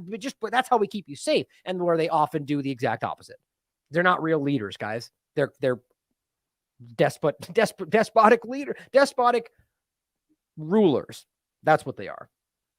Tuval Escapa, a member of the security team for Kibbutz Be'eri, set up a hotline to coordinate between the different kibbutz residents and the Israeli army. He told the Israeli newspaper Haaretz that as desperation began to set in, quote, the commanders in the field made difficult decisions, including shelling houses on their occupants in order to eliminate the terrorists along with the hostages. Now, this is just the opening. There's plenty of source material. And even within this, there's links when you look at it. The highlighting takes it away. A separate report published in Haaretz noted that the Israeli military was compelled to request an aerial strike. That's a quote. Against its own facility inside the Erez crossing to Gaza. Quote, in order to repulse the terrorists who had seized control. That base was filled with Israeli civil administration officers and soldiers at the time that they chose to bomb it. The reports indicate that orders came down from the military's high command to attack homes and other areas inside Israel, even at the cost of many Israeli lives. An Israeli woman named Yasmin Porat confirmed in an interview with Israel Radio that the military, quote, undoubtedly killed numerous Israeli non-combatants during gun battles with Hamas militants on the 7th. We talked about that. Quote, they eliminated everyone, including the hostages, was her quote. She stated that unequivocally, referring to Israeli special forces. So ask yourself this. A woman who was present, an Israeli who was there, who testifies that they killed the hostages right in front of me. And yet that doesn't make any news. That doesn't end up on the front page. Biden doesn't make this clear. That doesn't bleed into their conversations about how they should respond. Of course not, because this is a massive cover-up. As David Sheen and Ali Abonama reported in Electronic Intifada, Porat, the one who just gave that statement, described, quote, very, very heavy crossfire. We're not even at the concert side of this yet. We saw the same thing there. And Israeli tank shelling, which led to many casualties among Israelis. While being held by the Hamas gunmen, Porat recalled, quote, they did not abuse us. That's the multiple people that have said this. We were treated very humanely. No one treated us violently. That shatters the narrative we're being told. She added, quote, the objective was to kidnap us to Gaza, not to murder us. According to Haaretz, the army was only able to restore control over the kibbutz Be'eri after admittedly shelling the homes of Israelis, according to their own testimony, who had been taken captive. Quote, the price was terrible. At least 112 local residents were killed, according to this newspaper in Israel. Quote, others were kidnapped. Yesterday, 11 days after the massacre, the bodies of a mother and her son were discovered in one of the destroyed houses. It is believed that more bodies are still lying in the rubble of the home that they destroyed. So how is that supposed to end up being Hamas's fault? Like, that's the same game, that it's now their fault because you made us bomb the home that they were in. That's what they're doing in Gaza right now. And even the U.S. pretending like that makes them military targets. You have to understand, if they're claiming that because Hamas is holding them and it makes them military targets, they're claiming that Israeli hostages are then military targets. They're not saying that. They're acting like the average Palestinians are that, but it applies for anybody there, right? Applies to the American Palestinians. It applies to the British Palestinians. It applies to the Israelis being held. Think about how gross that is. They're literally saying our own people don't matter as long as they're holding them. These are horrifying people. Anybody saying that, no matter where you're from, what you look like, or what your religion is, you're a horrifyingly disgusting person if you pretend that this is how this is, that you're now not important if they take you hostage.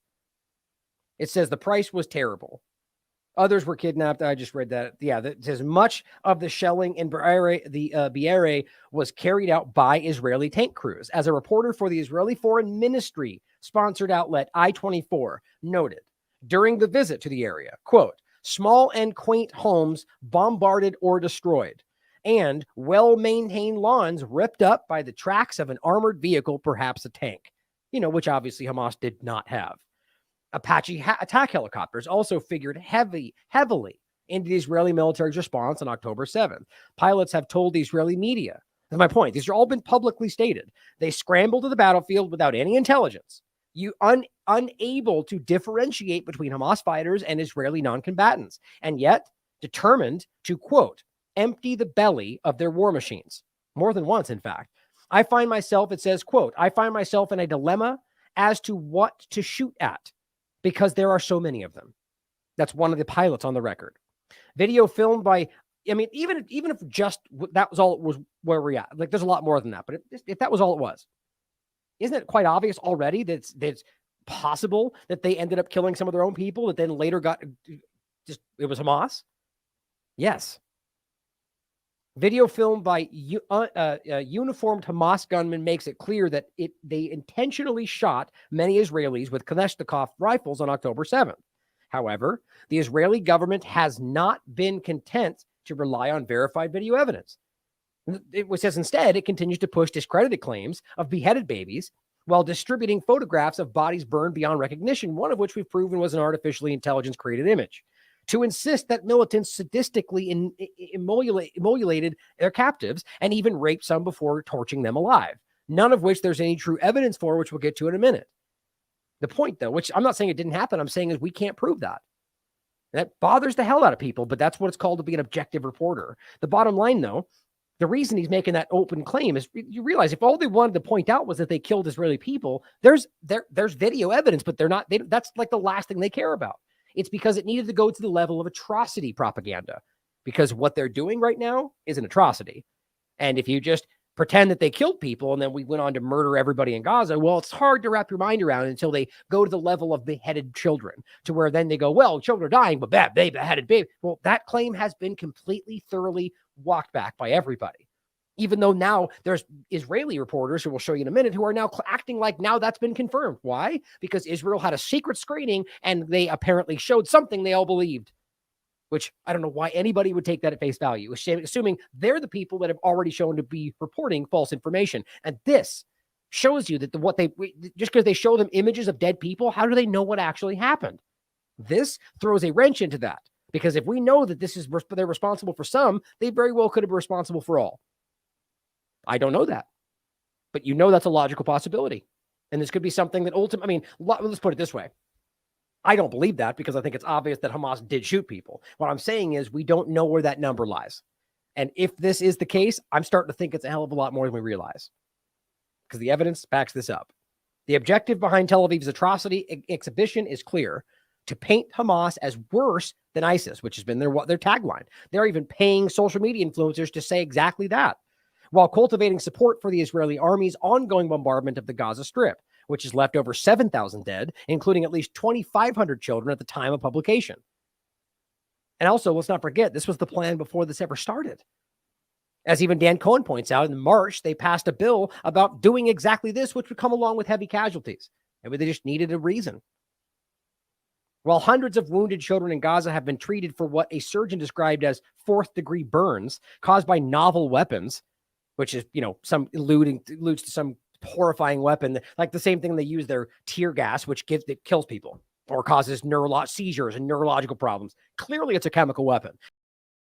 The Western media focus remains trained on Israeli citizens supposedly burned alive on October 7th. We've talked about this. Yet, the mounting evidence of friendly fire orders handed down by Israeli army commanders strongly suggests that at least some of the most jarring images of charred Israeli corpses, Israeli homes reduced to rubble, which is one of which is our image today, and burned out hunks of vehicles presented to Western media were, in fact, the handiwork of tank crews and helicopter pilots blanketing Israeli territory with shells, cannon fire, and Hellfire missiles. Most of these images are showing damage that Hamas wasn't capable of achieving. Indeed, it appears that on October 7th, Israel's military resorted to the same tactics that it has employed against civilians in Gaza. Shocking. Driving up the death toll of its own citizens with the indiscriminate use of heavy weapons. Now, in case you didn't pick up on my shocking was sarcastic. The point is, that's the point. That's what that's what these people are. They don't care about civilians. Just like your government would sacrifice you at the blink of an eye if it achieved the goal for them. Now, we're going to get into the images they're discussing about the charred bodies, which, don't forget, Chuck Costello was one that shared that dumpster, which Robert told you right in the beginning were Hamas members that they burned and were claiming were something else. Now that's verified. But again, demonstrating our value.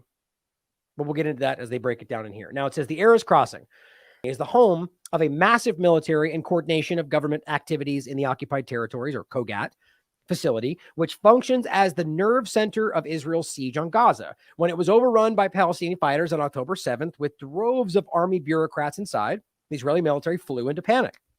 According to Haaretz, the commander of the Gaza division, Brigadier General Avi Rosenfeld, quote, entrenched himself in the division's subterranean war room together with a handful of male and female soldiers, trying desperately to rescue and organize the sector under attack.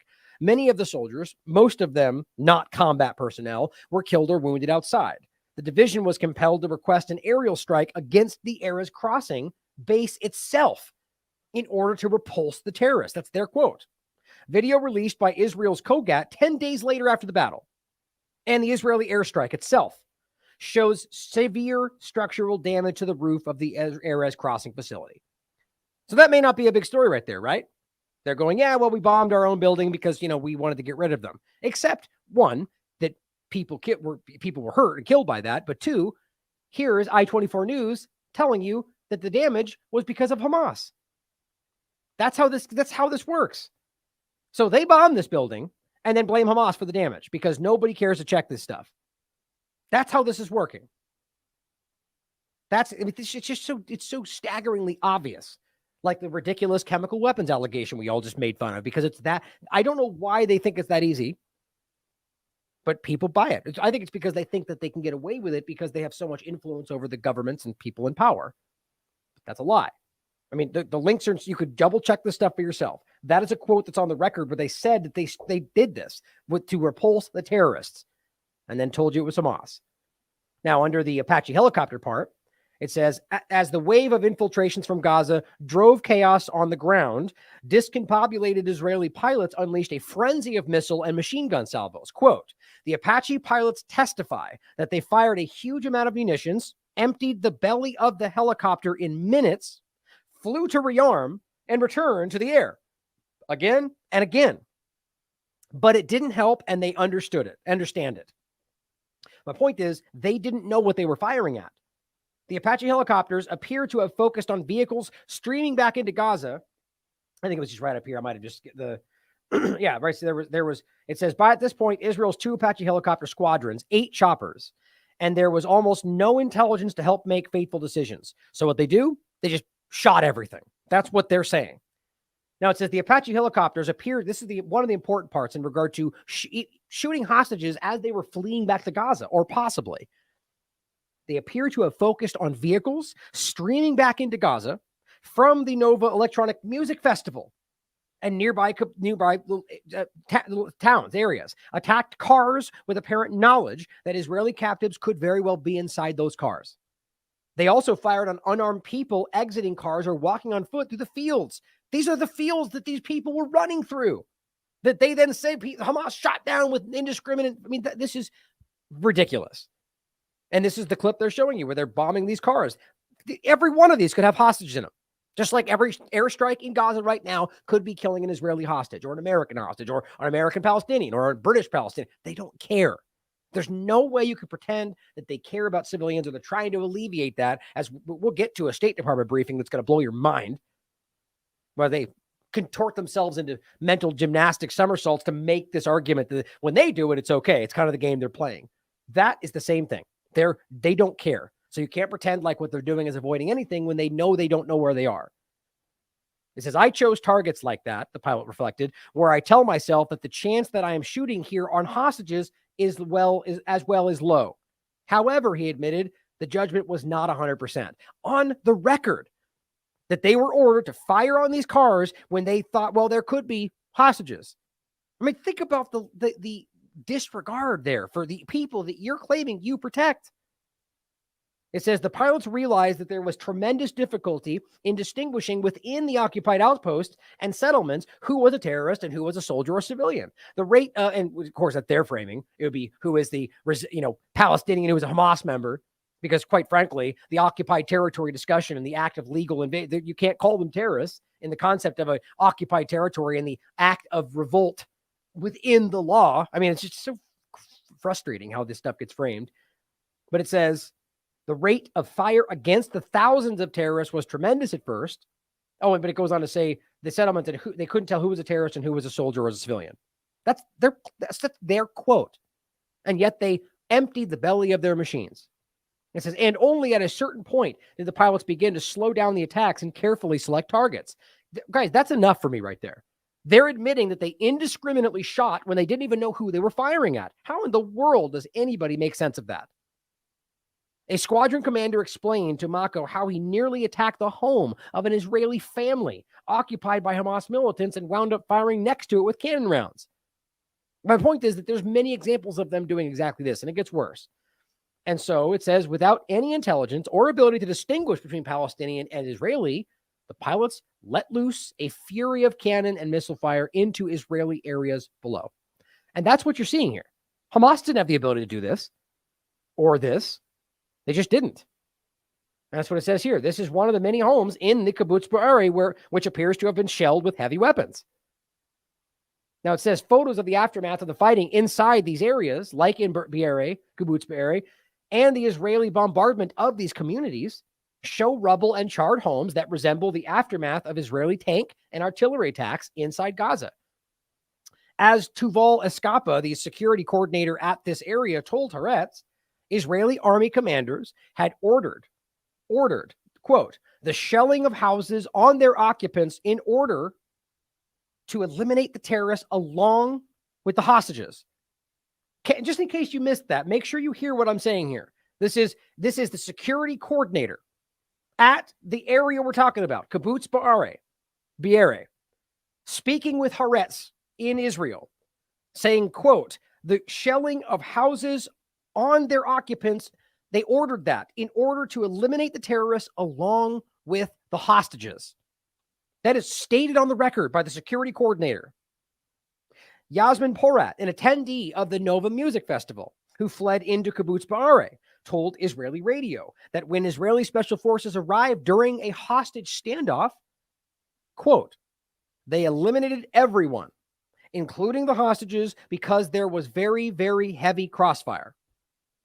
I mean, my God, it's almost overwhelming how obviously this is being covered up, how obviously people that put themselves forward as the ones fighting for freedom and rules-based international order are just blindly ignoring this.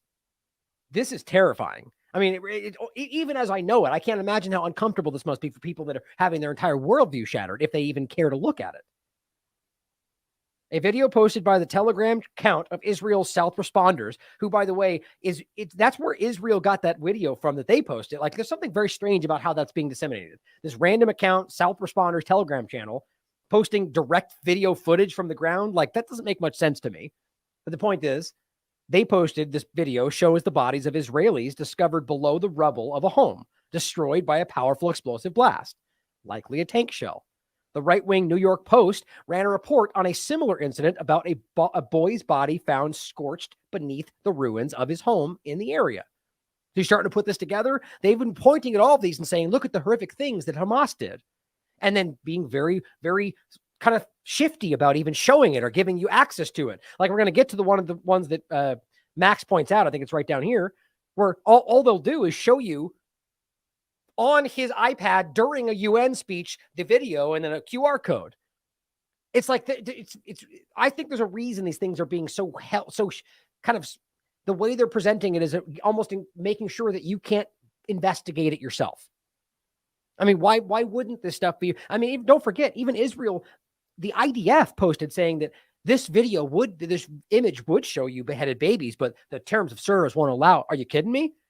I mean, literally right now, you can see from every channel everywhere on Twitter, dead things all over the place, horrifying snuff videos of dead children and blown up bodies. And we're going to pretend that they just couldn't do it. I mean, we're being lied to on such a level about the worst of things. And it shows you what kind of people these Zionist government people are.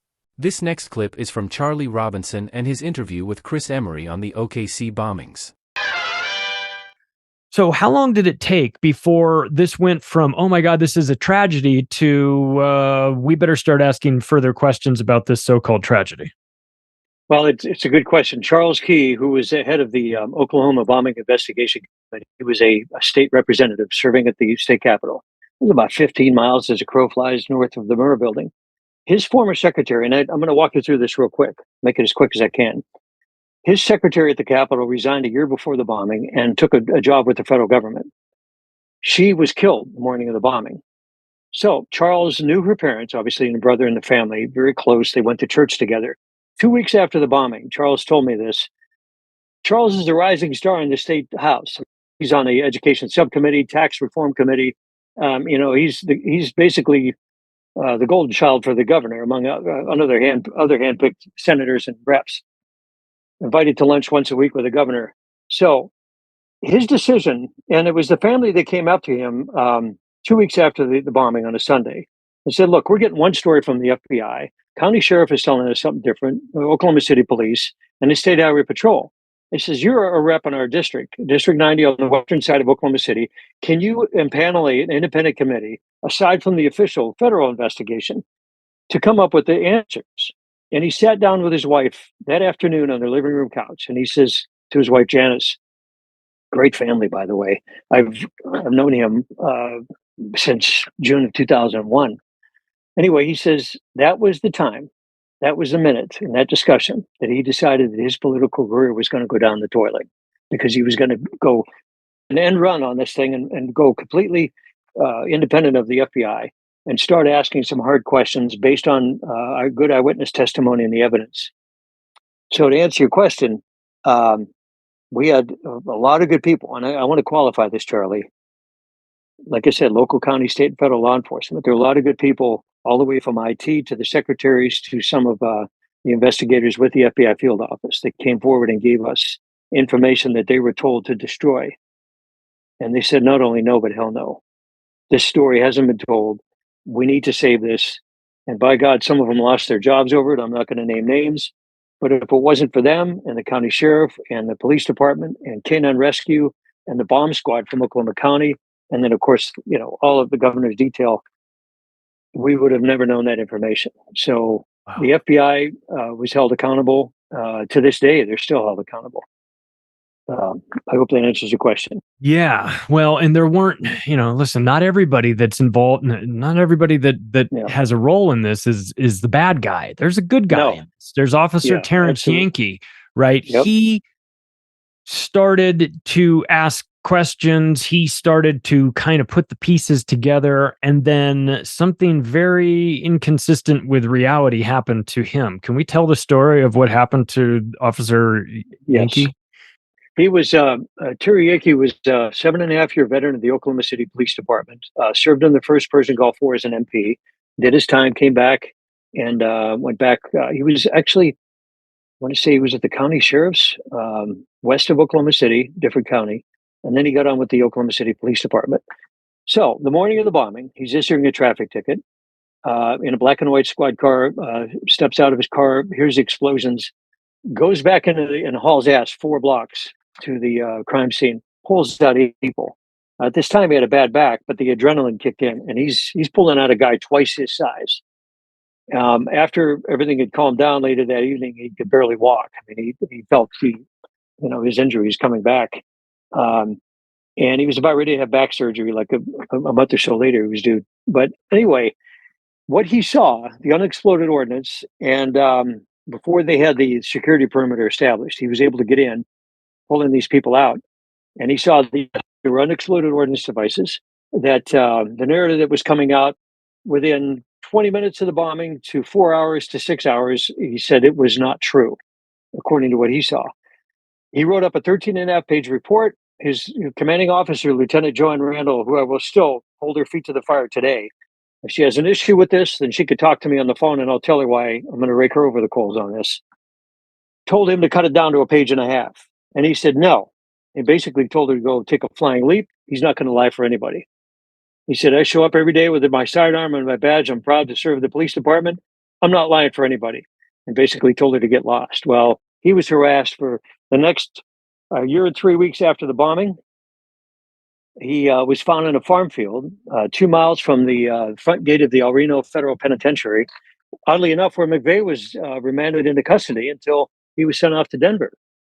And he was brutally murdered, stabbed in his car, walked 1.5 miles, and then shot execution style in the back of the head with a low caliber bullet.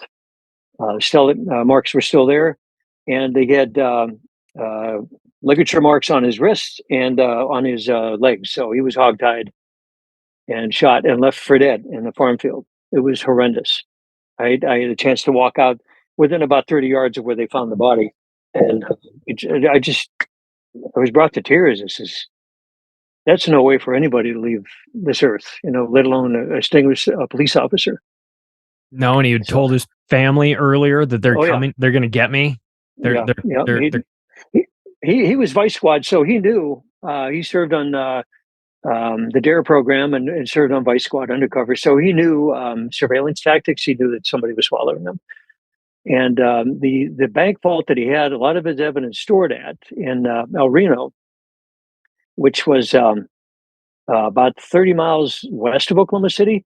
After he died, the FBI came in and badgered their way in and basically told the bank manager to open it up, and they absconded with it, and nobody's ever seen it since then.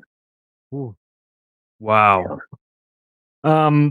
There was also another guy who is a common denominator in a couple things. This is engineer Gene Corley, right? He was involved in Waco, Oklahoma City, and 9/11, right? This guy, he seems to be the cover-up guy from an engineering standpoint, right? He's the guy that comes in and says, no, this is totally normal that when a Ryder truck explosive goes off, it takes off half this building, even though it's should theoretically go out in all directions. Instead, it just went one direction. So he's the guy that basically, this is the structural engineer equivalent to the coroner who says that he died from suicide by shooting himself on the back of the head twice, right? This is the guy they bring in every time.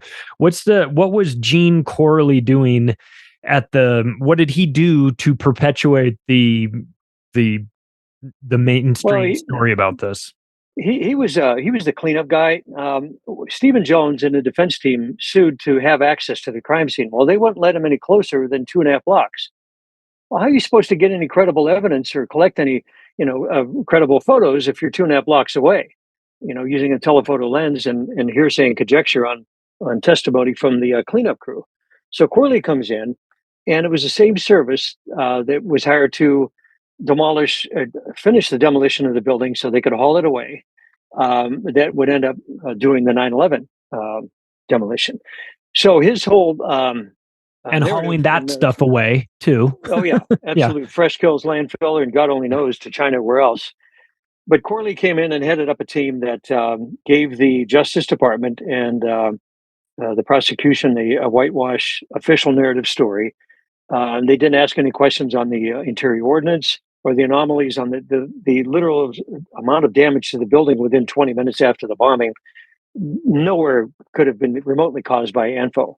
Just glossed that over, ignored it as though it didn't happen. He's criminal. He should still be held criminally liable for helping the cover up and destruction of relevant evidence in that case. I have no respect for the guy at all. In what we've seen in the past with these events, 9/11 in particular, is that a lot of times after an act of terrorism like this, in which mistakes were made, as Rumsfeld would say, these people that should rightly be fired for their incompetence tend to get promoted. Were there people that with the Oklahoma City situation that wound up getting promoted, maybe even like out of Oklahoma City and into Washington D.C.? I mean, God. this seems like something we call them well, it was kind of a dark gallows humor joke. We call them the Dirty 30, including the governor of Oklahoma at the time, Frank Keating, was promoted to be head of a insurance commission in Washington, getting paid $1 million a year. It's like, really, Frank, you have no background in insurance. He graduated from the FBI in Quantico, I believe, with George Bush and that whole class, senior. Had no background in insurance, but there is a job waiting for him, slotted in D.C. Sam Gonzalez, the police chief of the Oklahoma City Police Department. Again, I wish I could have 15 minutes to sit on with these guys in an interrogation room and just verbally dress them down. Knowing what I know about them, he helped cover up the investigation and was actually on the crime scene of Teriyaki's murder scene with Bob Ricks, who was the FBI station chief at the time in Oklahoma City, special agent in charge. And he was relieved of his duties by Louis Freeh. Anyway, Sam Gonzalez gets promoted, and I believe he had to actually work for the FBI field office in Dallas. So, yes, to answer your question, and they gave each other raises. They're patting each other on the back. I'm thinking, what a sick son of a bitch. How do you do this, with a clear conscience? So, yeah, this is awful. Yeah. We've also got, and this almost sounds like a glitch in the Matrix, but we've got in the weekend leading up to 9/11, we have Mohammed Atta and the so-called terrorists that are on the 9/11 flights. Yes. The weekend before that took place on a Tuesday, September 11th. We have them. See this dossier? This is all the information we gathered over 4.5 years. Right here, folks. Hard copy. Okay. that's basically like a set of 7 copies. So that's not the only one. Those guys that are supposed to be the terrorists flying the planes into buildings in New York City, just a few days before the event, are in Oklahoma City, making a lot of noise, getting themselves thrown out of bars, getting themselves thrown out of museums, almost as if acting in a way in which it is unforgettable that you would have an interaction with them. So therefore, later on, when someone says, "Did you see anything funny?" you go, "Well, there was this one group of Muslim guys that were acting particularly funny and unusual, drinking tons of alcohol, getting tossed out of a what was the museum? Revolutionary History Museum or something?" Well, no, actually, and I'm going to show this to you. This is the badge. It's the Oklahoma City National Memorial Museum. This is the badge from the volunteer that basically blew the whistle on what happened. So let's rewind the tape, as they say in film parlance. Yeah. Go back to Thursday, the Thursday before 9/11. 9/11 is on a Tuesday. So we're looking at Monday's the 10th, Sunday's the 9th, and let's see here, Saturday's the 8th, Friday's the 7th, so it'll be Thursday the 6th. And so it's mid-afternoon. Mohammed Atta and 4 of his accomplices would later be cited that next day at a country western bar. Anyway, they're at the Oklahoma City National Memorial Museum, which is literally 240 feet to the north of where the Marr building stood. It was a former Journal Record building, a big print shop that did a local business paper. Hold on one second here. I apologize. Trying out the new technology here. Anyway, so they see this docent sees them, and they're carrying on and yelling at each, and just carrying on and being very boisterous, but it's in a Middle Eastern accent, not Spanish, not Portuguese, not French. She says, yeah, this she could recognize it. Her daughter worked for actually Intel at Tinker Air Force Base and studied foreign linguistics. And anyway, so when she described to her daughter, she said, yeah, that's of Middle Eastern dialect. So the next day, they show up at Graham's Country Western Bar in the afternoon, and Muhammad Atta is there with four of his guys, who would later be identified as four of the accomplices of the 19 hijackers, two of which the passports were stolen, and they were still alive in Britain for some reason. I mean, just there were body doubles here. There was definitely two teams working this. What we could deduce, and Muhammad Atta pulls a knife on one of the regular patrons and the girlfriend, and the patrons get kicked out, of Muhammad Atta and his four accomplices are still allowed to be in the bar. Well, the bartender that witnessed all this says, no, that's not protocol. Somebody pulls a knife, whether it be a switchblade or whatever, out, you're hitting the asphalt in 10 seconds, because he backed up as a bouncer. All right, so the following day, they come back Saturday, and they order 5 drinks, one for each of them, at $3 a shot. And it was of a whiskey. They asked for a Dewar's, but they didn't serve that. So he gave them an off-brand whiskey, a well drink. Yeah, but there was no tip on the receipt. And bartenders remember that. You don't tip bartenders. If you I was a bartender for 7 years. I remember. So you understand. Oh, Yep. yeah. So you understand. So all of these red flags are popping up. Knife being pulled on a patron, stiffing on the, and then here's the third one. When they were ready to settle out the account, he's looking at the card and he says, oh, crap, this thing expired at the end of March of 2001. $15 is $15. He'd have to pull it out of his pocket to pay the tab. He ran it through just for grins and it went through just fine. He says, in the 18 years he bartended, he says he's never had an expired card go through. Either they're settled up in cash, or jokingly, you're washing the dishes in the back room for the next 3 days. Right. So he said, yeah, that was the final straw. And then he said, there's something really off with these guys. Well, they ran that tab at 2:38 in the morning.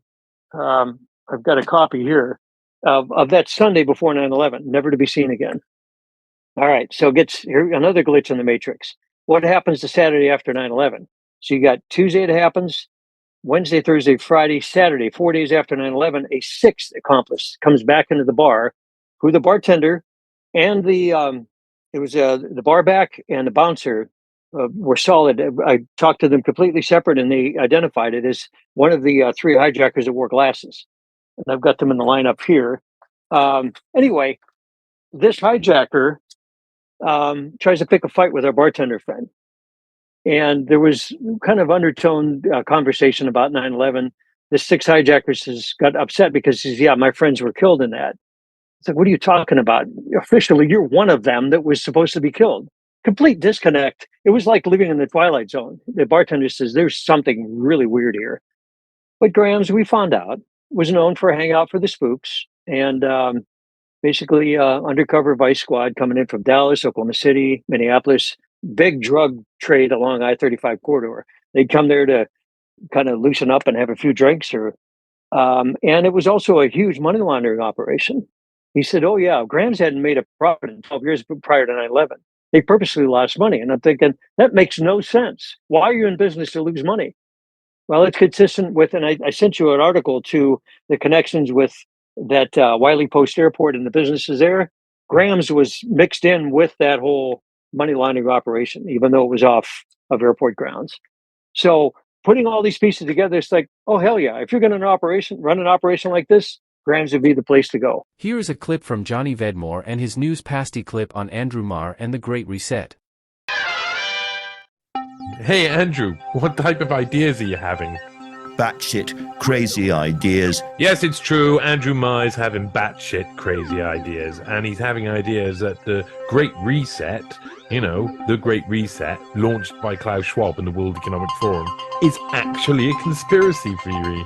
There is the Great Reset, which is a paranoid theory about the World Economic Forum and various generally Jewish cabals at the top of a global government trying to impose world government on the rest of us and wipe out billions of people while they do so.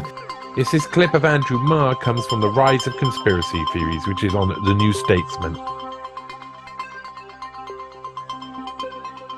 According to a poll, some 32% of people believe that the Great Replacement theory is true, and similar numbers for the Great Reset theory and other fantasies of a globalized world government, either fascist or Stalinist or corporatist, depending on your prejudice. It's not like COVID-19, The Great Reset, was written by, Klaus Schwab. Oh, yeah, it was. At least it doesn't mention globalization at all. Oh, globalization. Well, what about globalization, globalization, globalization, globalization, globalization, globalization, globalization, globalization, globalization, globalization, globalization, globalization, globalization, globalization, globalization, globalization, globalization, globalization, globalization. Our existing fragmented global architecture is not fit anymore for purpose in the 21st century. It's high time for a great reset. These are, forgive my language, batshit crazy ideas. Globalization, globalization, globalization, globalization. Oh, they've stopped talking about it. Batshit crazy. Hyper-globalization, globalization, globalization, global governance. Globalization leads to global governance, people. Tell Andrew Marr that. Ladies and gentlemen, let me start with not good news. The world is a system. It's a system composed by nation states. It's an interdependent, interconnected system. The question is not more or less globalization. We all share a common future. But this global system is in danger of spinning out of control. And these people do care about control. What Andrew Marr is doing is extremely disingenuous because he's meant to be a historian, and any historian worth its weight would have looked at what he's saying there and would have discovered that, well, a new world order elite that you're trying to frame this as, who have put World Economic Forum and globalism into action so that they can take over the world.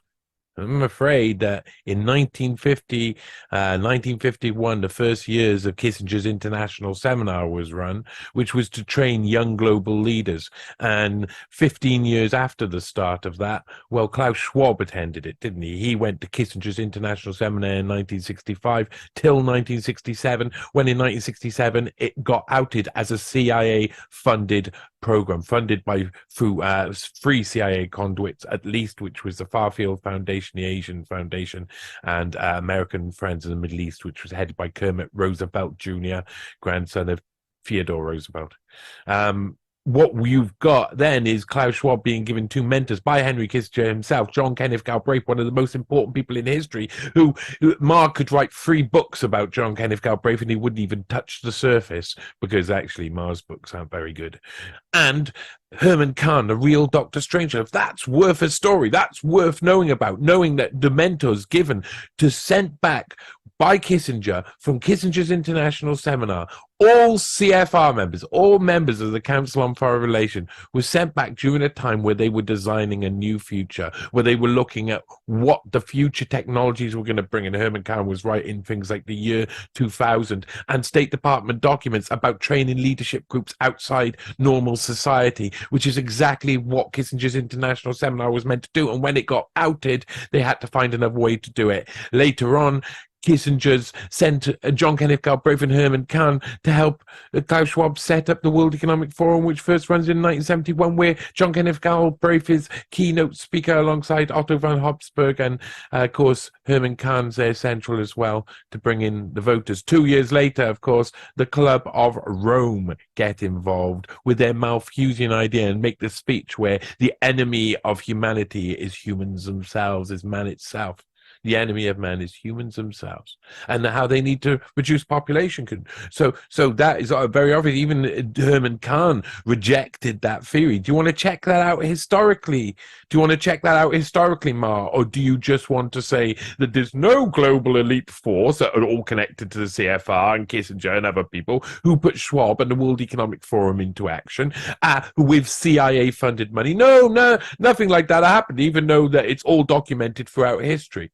So the theory that you're saying is actually a conspiracy. It's not a conspiracy theory, is it? It's a conspiracy. It's a conspiracy, Marr. You need to learn the difference between conspiracy and conspiracy theory because you don't know the difference. I don't think you're a very good journalist if you can't go and check history. You've written books on history. What is wrong with you?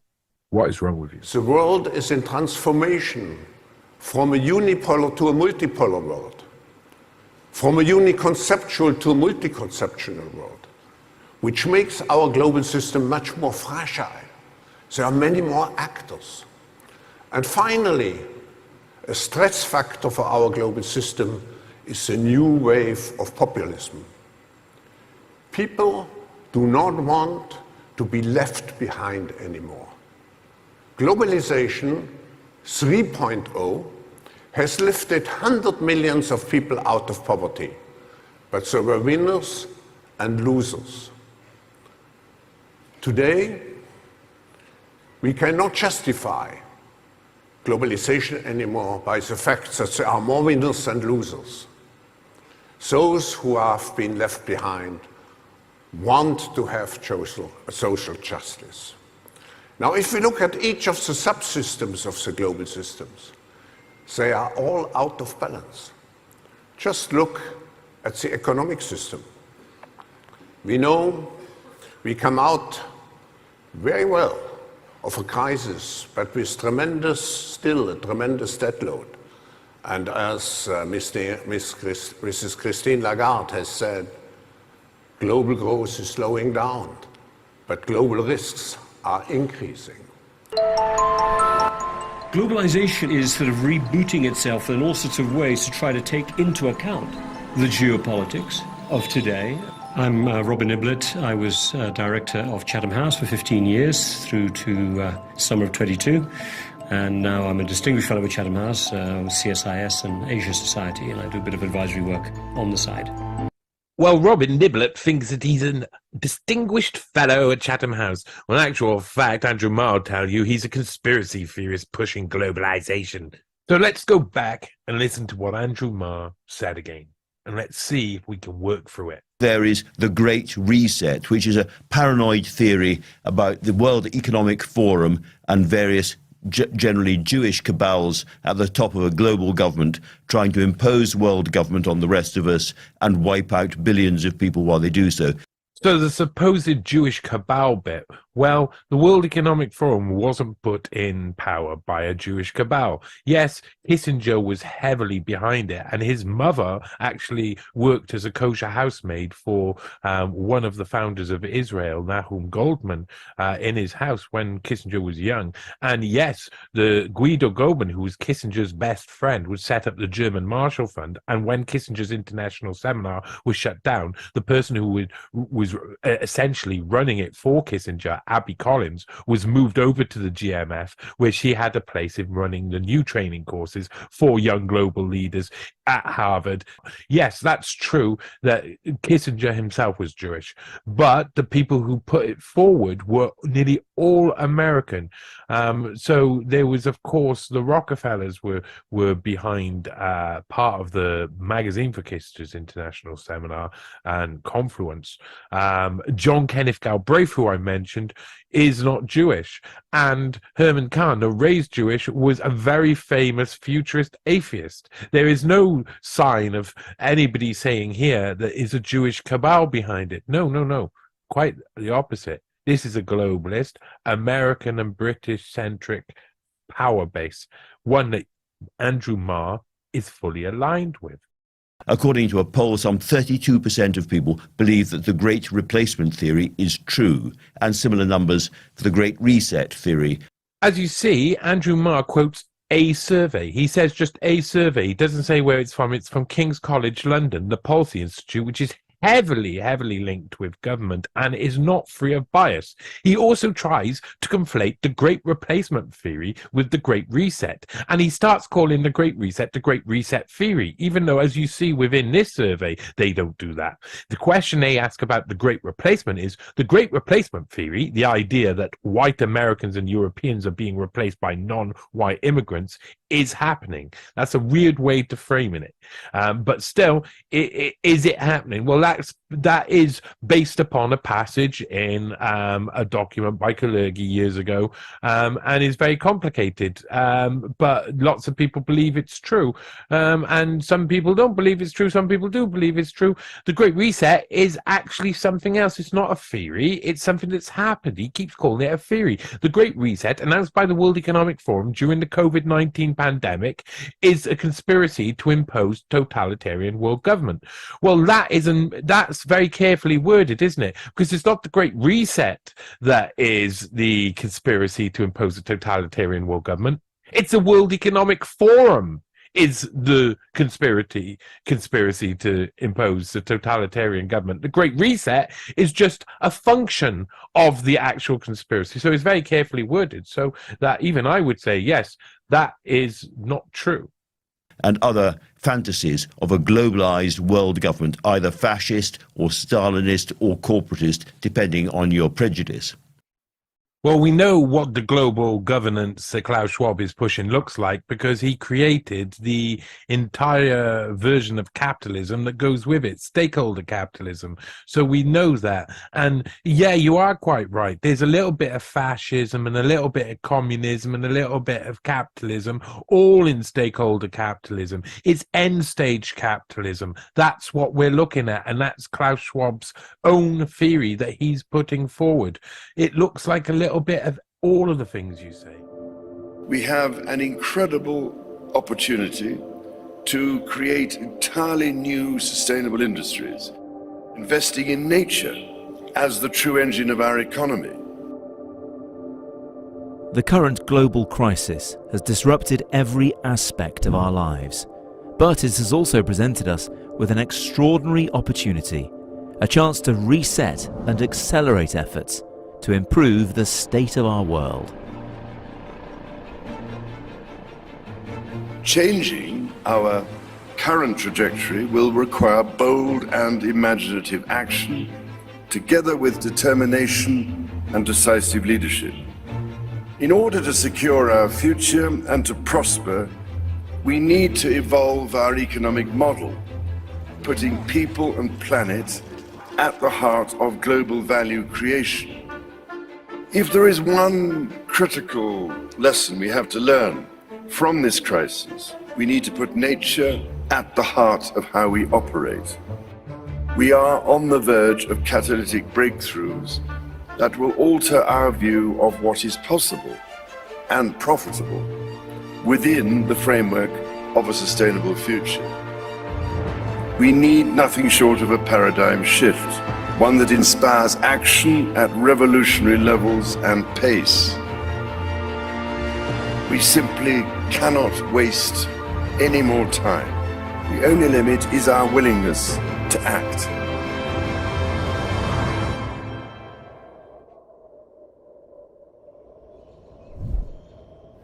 And the time to act is now. These are, forgive my language, batshit crazy ideas. Our last clip is from James Corbett and James Evan Pilato with this week's New World Next Week episode.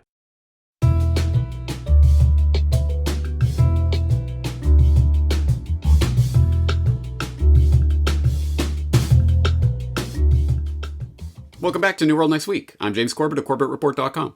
And I'm James Evan Pilato of MediaMonarchy.com. They're playing for time to avoid shelling out hundreds of millions to defend all those trials. We've got that story plus global climate emergencies, but first, we begin again in Israel. September 11th, January 6th, now October 7. Testimonies reveal Israel's military shelling Israeli citizens. This big-time report from thegrayzone.com. Israel's military received orders to shell Israeli homes and even their own bases as they were overwhelmed by Hamas militants on October 7th. how many Israeli citizens said to have been burned alive were actually killed by so-called friendly fire. Several new testimony by Israeli witnesses to the October 7 Hamas surprise attack on southern Israel adds to the growing evidence that the Israeli military killed its own citizens as they fought to neutralize Palestinian gunmen. Tuval Eskapa, a member of the security team for Kibbutz Be'eri, set up a hotline to coordinate between kibbutz residents and the Israeli army. He told the Israeli newspaper Haaretz that as desperation began to set in, quote, the commanders in the field made difficult decisions, including shelling houses on their occupants in order to eliminate the terrorists along with the hostages, end quote. A separate report published in Haaretz noted that the Israel military was compelled to request an aerial strike against its own facility inside the Erez crossing to Gaza in order to repulse the terrorists who had seized control. That base was filled with Israeli civil administration officers and soldiers at the time. These reports indicate that orders came down from the military's high command to attack homes and other areas inside Israel, even at the cost of many Israeli lives.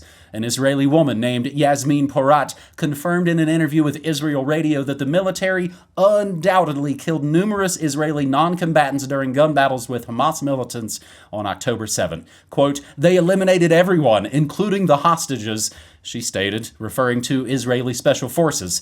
The mounting evidence of friendly fire orders handed down by Israeli army commanders strongly suggests that at least some of the most jarring images of charred Israeli corpses, Israeli homes reduced to rubble, beheaded babies, and burned out hulks of vehicles presented to Western media were, in fact, the handiwork of tank crews and helicopter pilots blanketing Israeli territory with shells, cannon fire, and indeed Hellfire missiles. Indeed, it appears that October 7, Israel's military resorted to the same tactics it has employed against civilians in Gaza, driving up the death toll of its own civilians with the indiscriminate use of heavy weapons. More great work from our buddy Ryan Cristian at The Last American Vagabond.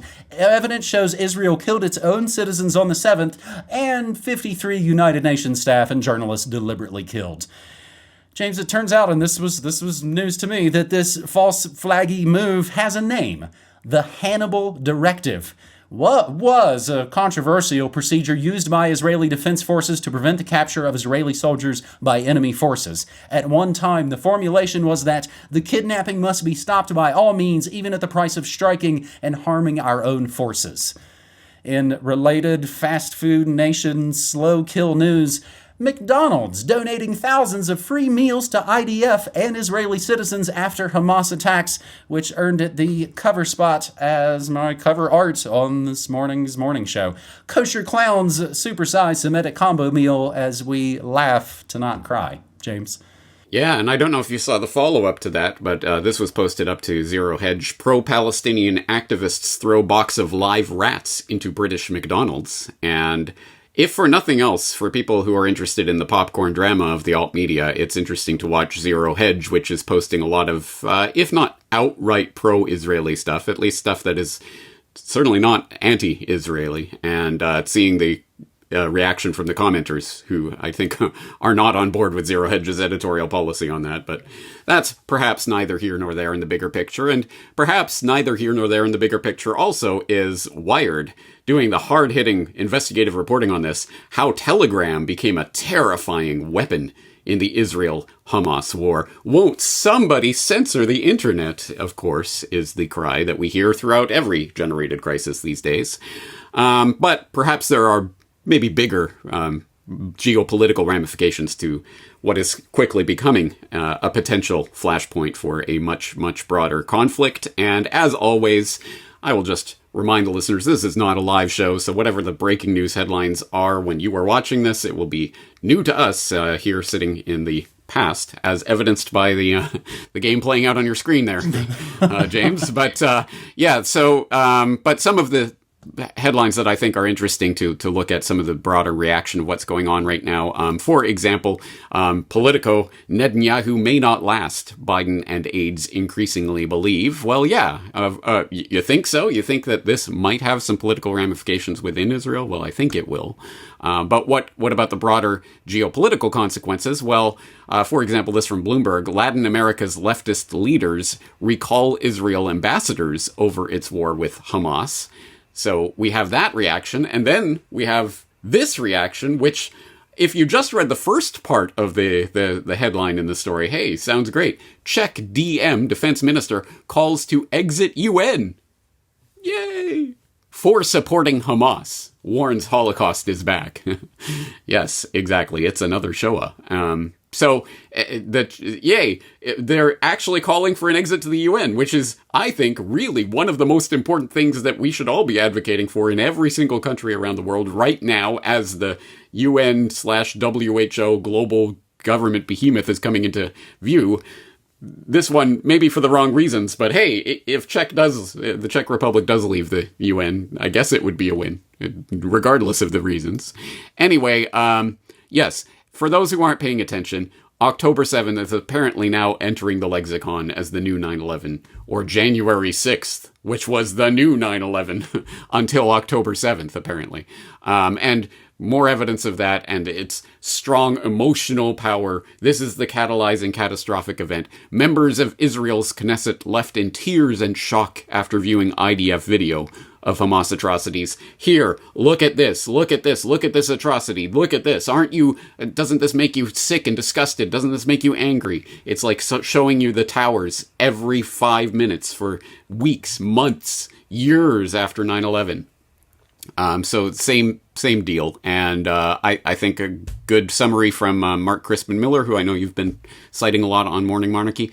Netanyahu's 2 genocides, talking about how as he says in the subhead here, Israelis know that he let Hamas slaughter them in furtherance of the vast depopulation effort started by the vaccination drive dictated by his globalist cohorts. So I think that's a pretty good summary of the situation. Anyway, obviously a developing, breaking story, and there's going to be more that's going to happen in the next 24 hours. But let's keep our eye on it. This is potentially, as I say, a much bigger conflict. At any rate, it is the flashpoint for future conflicts. I was visiting family in West Virginia, and there were some that have just repeating the lines I know they're getting from CNN and MSNBC. It's an ideology of hate. They hate they want to wipe Israel off. They use these same sort of talking points again and again and again. I will tell you, though, James, they were asking for, as I was showing them, newworldnextweek.com, and they saw the History of Al-Qaeda DVD, they are requesting the History of Hamas. So if you can get on that, the normies in my family would very much appreciate that, and I would appreciate that for them as well. Noted and logged. All right. That's our first story on this New World Next Week, episode 533. We move to the aforementioned United Nations for our second story, as 200 plus health journals call on the United Nations and the World Health Organization to recognize climate change as a global health emergency. From the British Medical Journal, published 25 October 2023, over 200 health journals call on the United Nations, political leaders, and health professionals to recognize that climate change and biodiversity loss are one indivisible crisis and must be tackled together to preserve health and avoid catastrophe. This overall environmental crisis is now so severe as to be a global health emergency. Human health is damaged directly by both the climate crisis, as the journals have described in previous editorials, and the nature crisis. The World Health Organization should declare the indivisible climate and nature crisis as a global health emergency. So the 3 preconditions for this sort of designation for the World Health Organization to declare a situation to be a public health emergency of international concern are that it is serious, sudden, unusual, or unexpected, carries implications for public health beyond the affected state's national border, and may require immediate international action. Climate change seems to fulfill all those conditions. We must recognize this crisis for what it is, a global health emergency. This is extremely dangerous to our democracy. As the Weather Channel reports at weather.com, world's biggest journals join forces, demand climate crisis be declared a global public health emergency, even though, James, I know you've known this and reported on this, that the original founders of the Weather Channel and Greenpeace are both on record saying this is a technocrat scam. I am paraphrasing, of course. James. Yes, good call. And so let's document that for people who don't know about that. We could flash people back to the AP News obituary headline from John Coleman, co-founder of the Weather Channel, when he died a few years ago. Weather Channel co-founder dies, semicolon, doubted climate science. Wow, what a stirring tribute. So anyway, yes, we'll put that on the record. I hesitate to put Patrick Moore, co-founder of Greenpeace, on the record because people might remember his infamous video where he now shills GMO and other monstrosities, and there was the interviewer who challenged him. Oh, you say glyphosate is good as mother's milk and totally safe? I've got a glass. Do you want to drink it? And he said, don't be stupid. That infamous moment. So no, I don't like to cite Patrick Moore as an authority on any of this. But anyway, it's a good point that yes, there are people who have seen through this fraud from its very inception. But the real point here is this is not just a singular fraud. It is the fraud that keeps on giving and expanding and connecting with other parts of the fraud to create the global government that we know that this is aiming at. And it's doing so in a way that looks spontaneous and organic. Oh, all of these different journals are just banding together to call on the UN. You're not doing enough, UN. Won't you save us? And even more specifically, it gets more specific than that. If you go to the actual British Medical Journal article that's being referenced here, of course, they say human health is damaged directly by both the climate crisis, as the journals have described in previous editorials, and the nature crisis, because there's a biodiversity nature crisis that they're trying to ball into this. And we have seen the development of this particular propaganda angle over the past few years. It's a health crisis. The global warming, or whatever they're calling it these days, is a health crisis. And we remember a couple of years back, there was the doctor in British Columbia who diagnosed I think it was a heart attack as due to climate change. Remember that nonsense? So this has been in the works for a few years, but what is the payoff to this? Why are they trying to frame this as a health crisis? Oh, that's right. As it says later on in this editorial, the risk combined with the severe impacts on health already occurring means that the World Health Organization should declare the indivisible climate and nature crisis as a global health emergency. The three preconditions for WHO to declare a situation to be a public health emergency of international concern, where have I heard the PHEIC before, are that it is serious, sudden, unusual, or unexpected, which sounds like 4 to me. But anyway, carries implications for public health beyond... carries implications for public health beyond the affected state's national border and may require immediate international action. Climate change seems to fulfill all these conditions. Well, it seems to. While the accelerating climate change and loss of biodiversity are not sudden or unexpected, they are certainly serious and unusual. Hence, we call for WHO to make this declaration before or at the 77th World Health Assembly in May 2024. Well, hey, I just fell off the turnip truck yesterday, but I have seen a few of Corbett's recent podcasts on this. What does he talk about? May 2024 World Health... Oh, that's right. That's where they're going to unveil the IHR amendments and the pandemic... Well, they're calling it an agreement now, but anyway, they're going to unveil that on the world. Yay! So now it all comes together. It's the climate crisis, the nature crisis, the health crisis. It's forming the seed for global government. Won't somebody save us? UN, WHO, please save us with your wonderful globalist institutions. And lo and behold, now we have the latest edition of the proposal for the negotiating text of the WHO pandemic agreement, which just dropped a few days ago. I hope people have had a chance to read through it. It is not long, and it is not that complicated, but it is extremely important, so I will link up the text of it. But hey, good news for the TikTok Zoomer generation in the crowd. If you can't handle a 30-page document, well, there's a 2-page summary that does a good job of getting to the nitty-gritty of it that's posted up on Meryl Nass's Substack, describing the WHO's proposed pandemic treaty and international health regulation amendments and identifying specific problems in the amendments. So there's a nice 2-page summary for you if you need that. But yes, this is all converging on May 2024, the World Health Assembly. They are trying to cement in the global government, and they are going to use any generated or perceived crisis to do so, and this is just another example of it. I'm sure by May 2024 here in the States, we'll be super distracted because it's going to get really close to America's next top president, 2024. We'll be surely embroiled into that and won't have time to notice anything about worldwide treaties. Note, again, I think I've made this point on New World Next Week episodes, editorials, op-ed pieces, those are really the action, it seems like. Ever since Orange Man made them discover fake news, suddenly things are more emotion-based, more opinion-based. Facts and truth, nobody needs that stuff. I can't find it since back in those days post-Trump when everybody was freaking out. It was Teen Vogue magazine that said, we're going to really sort of refocus what we do and use more emotion-based articles and things to brainwash the already pretty brainwashed public. Some of our colleagues, James, back in Portland that were with us in leading the anti-GMO and the anti-fluoride fights back in Portland, how much you want to bet? Don't bet that they are all on board with the worldwide pharmaceutical takeover. And again, what happened to my body, my choice? I guess that's an old fuddy-duddy thing. Our third and final story, James, how does this fit into the New World Order scheme? Johnson & Johnson mulls third bankruptcy filing as they face 50,000 plus baby powder cancer lawsuits.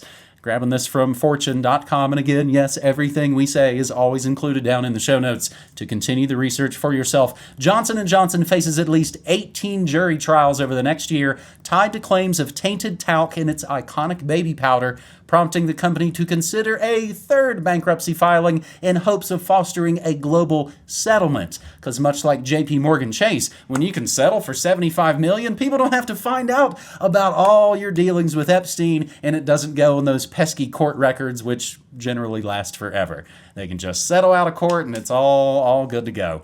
J&J has talc cases set for trial everywhere from Pennsylvania to California between November and December 2024, some of which involve consolidated claims by more than a half dozen plaintiffs, according to their lawyers.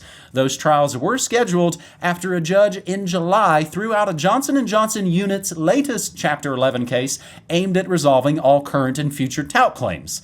Since 2016, J&J has been hit with at least $570 million in damage awards over talc-related cancer claims and paid out at least $2.5 billion in settlements, according to data compiled by Bloomberg. With all those trials staring them in the face, of course they want their unit to run back into bankruptcy, said Carl Tobias, a University of Richmond professor who teaches about mass torts and has followed the talc cases. They are playing for time and to avoid shelling out the hundreds of millions of dollars on lawyers to defend all those trials. After another bankruptcy filing by J&J's LTL management subsidiary. Another bankruptcy filing by LTL would give the company the opportunity to ask a judge to put a hold on all the trials while the company once again negotiates with lawyers representing talc victims. Judges did that in the first two Chapter 11 filings by the LTL unit, but those cases were thrown out. LTL is basically, literally, the shell company they're hoping can take all that blame. Monsanto, that doesn't even exist anymore. Blackwater, what? That's not a thing. Examining the Third Circuit's decision in LTL management. Where does J&J go from here? February 8th, 2023, the American Bankruptcy, ABI.org. On direct appeal, this gets very lawyery. On direct appeal, the Third Circuit on January 30th reversed the bankruptcy court and directed the dismissal of the petition that had been filed by LTL Management LLC, the subsidiary of Johnson & Johnson created to file in Chapter 11 to deal with talc and asbestos claims arising from the sale of Johnson's baby powder. In related Rockefeller medicine and eugenics-obsessed technocracy news, Bayer Santo hit with a $175 million verdict against Roundup. Grabbing this from the always indispensable sustainablepulse.com, a Philadelphia jury hit Bayer Monsanto with a $175 million verdict in favor of a cancer patient who claimed the company failed to warn about known carcinogen in its best-selling herbicide, Roundup. Glyphosate, the world's most widely used weed-killing chemical, and is the active ingredient in Roundup. It is linked to a number of health problems, from cancer and neurological diseases to endocrine disruption and birth defects. James?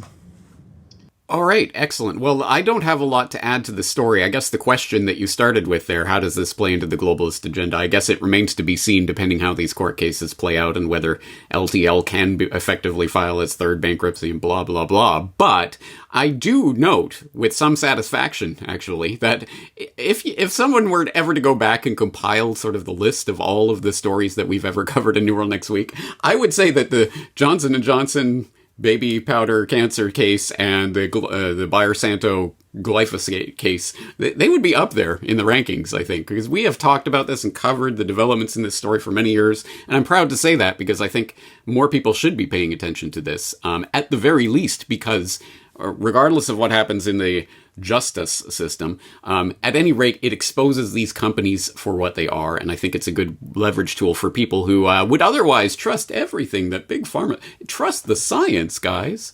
Yeah, you mean the baby powder cancer science or the glyphosate cancer science? Which science is that exactly? Anyway, so I think it's a good story to cover. Just as an example of that, I will throw in some examples of our previous coverage of this. For example, in April of 2016, I wrote an editorial, "Everything is super swell at Johnson & Johnson, folks. Just don't mention the baby powder cancer." And back in 2020, we were covering this on New World Next Week. 2021, there's another one. These are just some of the ones that I pulled up. So I'll throw them in the show notes if people want to go back and follow some of our coverage on this. And we will continue to cover it right up to whatever its justice system conclusion inevitably is. I think the proof has been in the pudding all along, James. I'm so proud of the work that we've done. Remember, back in 2008, the first time we ever really joined forces was to talk about the food world order. Why are chemical pharmaceutical companies running the agri-food business? This seems rather strange. And again, I saw it all play out at the grocery store in Portland back in the 2000s, and then fighting against the fluoride and the anti-GMO and the same people we thought were with us and then suddenly weren't. Again, I think the proof is in the pudding. And that is episode 533 of New World Next Week. NewWorldNextWeek.com supports our work with USBs, DVDs, t-shirts, hats. And you can hear the exclusive, unpublished audio from these New World Next Week episodes premiering after my Thursday morning shows at 10 a.m. Mountain Time at MediaMonarchy.com/listen. And speaking of time, James, we are turning the clocks back 1 hour this weekend, and since Japan does not, I will yet again be the only one having to adjust my New World Next Week shooting schedule, as I've done for 14 years. At least it's not new. And on a final note, for all of those people who were wondering if James Evan Pilato had died or something, and I heard from many of you, let's just let people know, James has a calendar.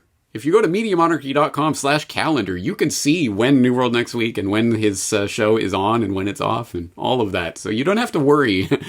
I pledge. I don't make many promises because you never know, but I pledge if James Evan Pilato suddenly dies, I will at least mention that in a video or something, at least as a side mention. Oh, by the way, never New World Next Week again, James is dead. And moving right along. Anyway, so thank you for your concern, but MediaMonarchy.com/calendar is where you want to go. That's the place. Man, I appreciate that heartfelt sentiment, James. Unlike the last time we wrapped up these episodes, and I was even ready to interrupt and be like, actually, I'm going to go out of town and we won't be on. We will be on next week, unless you've got something I don't know about. You never know.